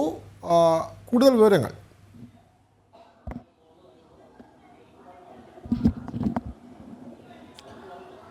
വിനോദ, നെയ്യാറ്റിൻകര ഗോപൻ സ്വാമിയുടെ സമാധിയുമായി ബന്ധപ്പെട്ട് നടന്ന വിവാദങ്ങൾ, പ്രശ്നങ്ങളൊക്കെ നമുക്കറിയാവുന്നതാണ്. അപ്പോൾ അതിലിന്ന് പോസ്റ്റ്മോർട്ടം റിപ്പോർട്ട്, വ്യക്തമായിട്ടുള്ള രാസപരിശോധന അടങ്ങിയിട്ടുള്ള പോസ്റ്റ്മോർട്ടം റിപ്പോർട്ട് പുറത്തു വരുമെന്നാണ് നമുക്ക് അറിയാൻ സാധിക്കുന്നത്.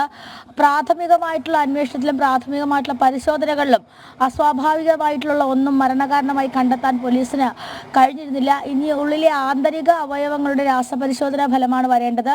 അതിൽ പൂജാദ്രവ്യങ്ങളോ അല്ലെങ്കിൽ ഭസ്മമോ കുടുങ്ങിയിട്ടുണ്ടോ എന്ന് കണ്ടെത്തും. കാരണം മരണശേഷമാണെങ്കിൽ ഒരുപക്ഷെ ഇത്തരത്തിലുള്ള ഈ പൂജാദ്രവ്യവും ഭസ്മം തുടങ്ങിയ സാധനങ്ങളൊന്നും ശ്വാസകോശത്തിലേക്കുള്ളിലേക്ക് പ്രവേശിക്കാനുള്ള സാധ്യതയില്ല. അപ്പോൾ അത്തരത്തിലുള്ള എന്തെങ്കിലും കുടുങ്ങിയിട്ടുണ്ടോ എന്ന് രാസപരിശോധനാ ഫലങ്ങൾക്ക് ശേഷം മാത്രമേ അറിയാൻ സാധിക്കുകയുള്ളൂ. അതുകൊണ്ടാണ് ഇന്നൊരു വിശദമായിട്ടുള്ള പോസ്റ്റ്മോർട്ടം റിപ്പോർട്ട് പുറത്തു വരുന്നത്. കഴിഞ്ഞ വ്യാഴാഴ്ചയായിരുന്നു ഗോപൻ സ്വാമിയുടെ സമാധി പൊളിച്ച് മൃതദേഹം പുറത്തെടുത്ത് പോസ്റ്റ്മോർട്ടത്തിന് വിധേയമാക്കിയത്. ആ സമയത്ത് അസ്വാഭാവികതയൊന്നും പോലീസിന് കണ്ടെത്താനായിട്ട് സാധിച്ചിട്ടില്ല. നിലവിലെ സാഹചര്യത്തിൽ യാതൊരു തരത്തിലുള്ള അസ്വാഭാവികത ഉണ്ടെന്നും പോലീസ് വിലയിരുത്തുന്നില്ല. പിന്നീട് ഈ രാസപരിശോധനാ ഫലം കൂടി ഉറപ്പിച്ചതിന് ശേഷം വിവാദങ്ങൾ അവസാനിപ്പിക്കാനാണ് പോലീസിന്റെ ശ്രമം. എന്തായാലും വലിയ രീതിയിലുള്ള വിവാദങ്ങളായിരുന്നു കഴിഞ്ഞ ഒരാഴ്ചയായിട്ട് നെയ്യാറ്റിൻകര ഗോപൻ സ്വാമിയുടെ സമാധിയുമായി ബന്ധപ്പെടുന്നത്. മരണകാരണം സർട്ടിഫൈ ചെയ്തില്ല. ഈ ഗോപൻ സ്വാമിയുടെ സമാധി അല്ലെങ്കിൽ മരണം ബോധ്യപ്പെടുത്തിയില്ല എന്നൊരു പ്രശ്നം മാത്രമായിരുന്നു പോലീസിന്റെ ഭാഗത്തു നിന്നും ഉണ്ടായിരുന്നത്. അയൽപക്കക്കാർ നൽകിയ മാൻ മിസ്സിംഗ് കേസ് പരാതിയിലാണ് ആദ്യമായിട്ട് പോലീസ് അന്വേഷണം നടത്തുന്നത്. പിന്നീട് മക്കൾ തന്നെ ഇത്തരത്തിൽ അച്ഛൻ സമാധിയായി അല്ലെങ്കിൽ അച്ഛൻ മരണപ്പെട്ടു എന്ന് അറിയിക്കുകയായിരുന്നു. അത് പോലീസിന് വ്യക്തത കുറവുള്ളത് കൊണ്ടാണ് ഈ മൃതദേഹം പുറത്തെടുത്ത് പരിശോധന നടത്തേണ്ടി വന്നത്. അപ്പോൾ എന്തായാലും ഈ സംഭവത്തിൽ ഇന്ന് ഒരു അവസാനമായിട്ടൊരു തീർപ്പുണ്ടാകും. ഇന്ന് രാസപരിശോധനാ ഫലം വരും. മെഡിക്കൽ കോളേജിലാണ് ഈ മൃതദേഹം പോസ്റ്റ്മോർട്ടം ചെയ്തപ്പോൾ രാസപരിശോധനാ ഫലം വന്നതിനു ശേഷം അടുത്ത തീരുമാനത്തിലേക്ക് കടക്കുമെന്നാണ് പോലീസ് അറിയിച്ചിട്ടുള്ളത്. വിനോദ്, തീർച്ചയായും രാസപരിശോധനാ ഫലം കൂടി വന്നാൽ അതുകൂടി സ്വാഭാവിക മരണമെന്ന് റിപ്പോർട്ട് ചെയ്താൽ വിവാദങ്ങളൊക്കെ ഇവിടെ കെട്ടടങ്ങുമെന്ന് നമുക്ക് പ്രതീക്ഷിക്കാം. നൽകുകയായിരുന്നു ടിൻഡു ദാസ്. ഭാരത് മൊബിലിറ്റി എക്സ്പോയിൽ ശ്രദ്ധാകേന്ദ്രമായി മാരുതി സുസുക്കി ഈ വിതാര. മാരുതിയിൽ നിന്നുള്ള ആദ്യ ഇലക്ട്രിക് വാഹനമായ ഈ വിതാര 2 ബാറ്ററി ഓപ്ഷനുകളിൽ ലഭ്യമാകും. ഡൽഹിയിലെ ഭാരത് മണ്ഡപത്തിൽ നിന്നും നിഖിൽകുമാർ തയ്യാറാക്കിയ റിപ്പോർട്ട് കാണാം. അപ്പോൾ നമ്മളിപ്പോൾ ഉള്ളത് ഡൽഹി ഓട്ടോ എക്സ്പോയിലാണ്. നമ്മളിപ്പോൾ ഉള്ളത് മാരുതിയുടെ പവലിയനിലാണ്. ഇതിൻ്റെ ഏറ്റവും വലിയ ഹൈലൈറ്റ് എന്ന് പറയുന്നത് മാരുതി സുസുക്കി തങ്ങളുടെ ആദ്യത്തെ ഇലക്ട്രിക് വാഹനം പുറത്തിറക്കി എന്നതാണ്. ഈ വിത്താര എന്നാണ് ഈ ഒരു വാഹനത്തിൻ്റെ പേര്. അപ്പോൾ നമുക്ക് ഈ വിത്താരയുടെ കാഴ്ചകളിലേക്കും വിശേഷങ്ങളിലേക്കും പോവാം.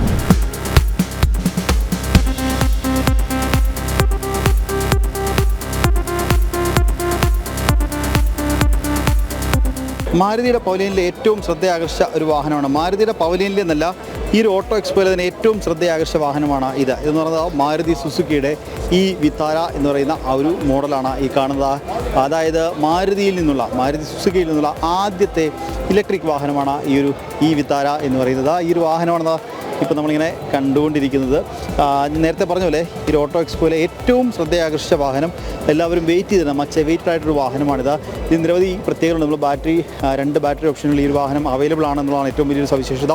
ഒപ്പം തന്നെ റേഞ്ച്, വളരെ വലിയൊരു റേഞ്ച് പറയുന്നുണ്ട്. ഇതിനെല്ലാം ഉപരി ആളുകൾ വെയിറ്റ് ചെയ്തത് മറ്റൊരു കാര്യത്തിനുണ്ട്. കാരണം ഈ ഒരു വാഹനം പുറത്തിറക്കിയിരിക്കുന്നത് മാരുതി സുസുക്കിയാണ്. അതുകൊണ്ട് തന്നെ ഈ ഒരു സർവീസിൻ്റെ കാര്യത്തിലൊക്കെ ആൾക്കാർക്ക് വലിയ പ്രതീക്ഷയുണ്ട്. മറ്റൊരു കാര്യം, ഇലക്ട്രിക്കാണ്.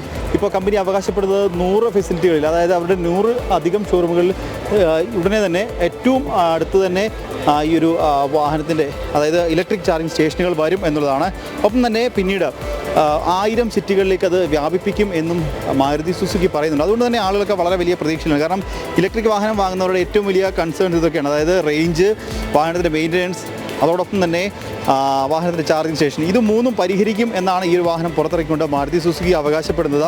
കാരണം ഇതിന് മുന്നിലുള്ള സംവിധാനം തങ്ങൾക്കുണ്ട്. കാരണം ഇന്ത്യയിലെ ഏറ്റവും വലിയ ഷോറൂം ശൃംഖലയുള്ളത് മാരുതി സുസുക്കിക്കാണ്. ഒപ്പം തന്നെ സർവീസ് ഫെസിലിറ്റി ഉള്ളതും മാരുതി സുസുക്കിയാണ് എന്ന് പറയുന്നു. അപ്പം ആ ഒരു ഷോറൂം ശൃംഖല വഴി ചാർജിങ് സ്റ്റേഷൻ പ്രൊവൈഡ് ചെയ്യുക, അതോടൊപ്പം തന്നെ ഈ സർവീസ് സ്റ്റേഷൻ വഴി പരമാവധി സർവീസുകൾ, ഏറ്റവും മികച്ച സർവീസ് തന്നെ ആളുകൾക്ക് കൊടുക്കുക.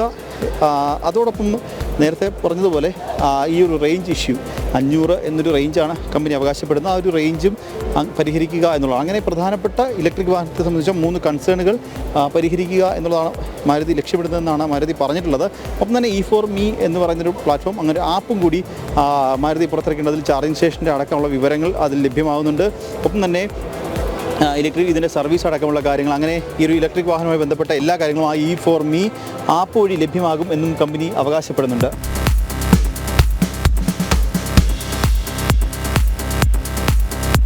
ഡൽഹി ഓട്ടോ എക്സ്പോയിൽ നിന്നും നിഖിൽ കുമാർ, ജനം. നിഖിലിൻ്റെ വാർത്തയാണ് കണ്ടത്. ഇലക്ട്രിക് വാഹനങ്ങൾ കൂടുതൽ സജീവമാകുകയാണ്. മാരുതിയുടെ ഏറ്റവും പുതിയ കാറാണ് നമ്മൾ ഇപ്പോൾ പരിചയപ്പെട്ടത്. എക്സ്പോയിൽ നിന്ന് വരും ദിവസങ്ങളിലും കൂടുതൽ നിഖിലിൻ്റെ റിപ്പോർട്ടുകൾ നമുക്ക് പ്രതീക്ഷിക്കാം. അതെ, പുത്തൻപുലരിയുടെ സമയം ഇവിടെ അവസാനിക്കുകയാണ്. എല്ലാ പ്രേക്ഷകർക്കും ഒരിക്കൽ കൂടി നമസ്തേ.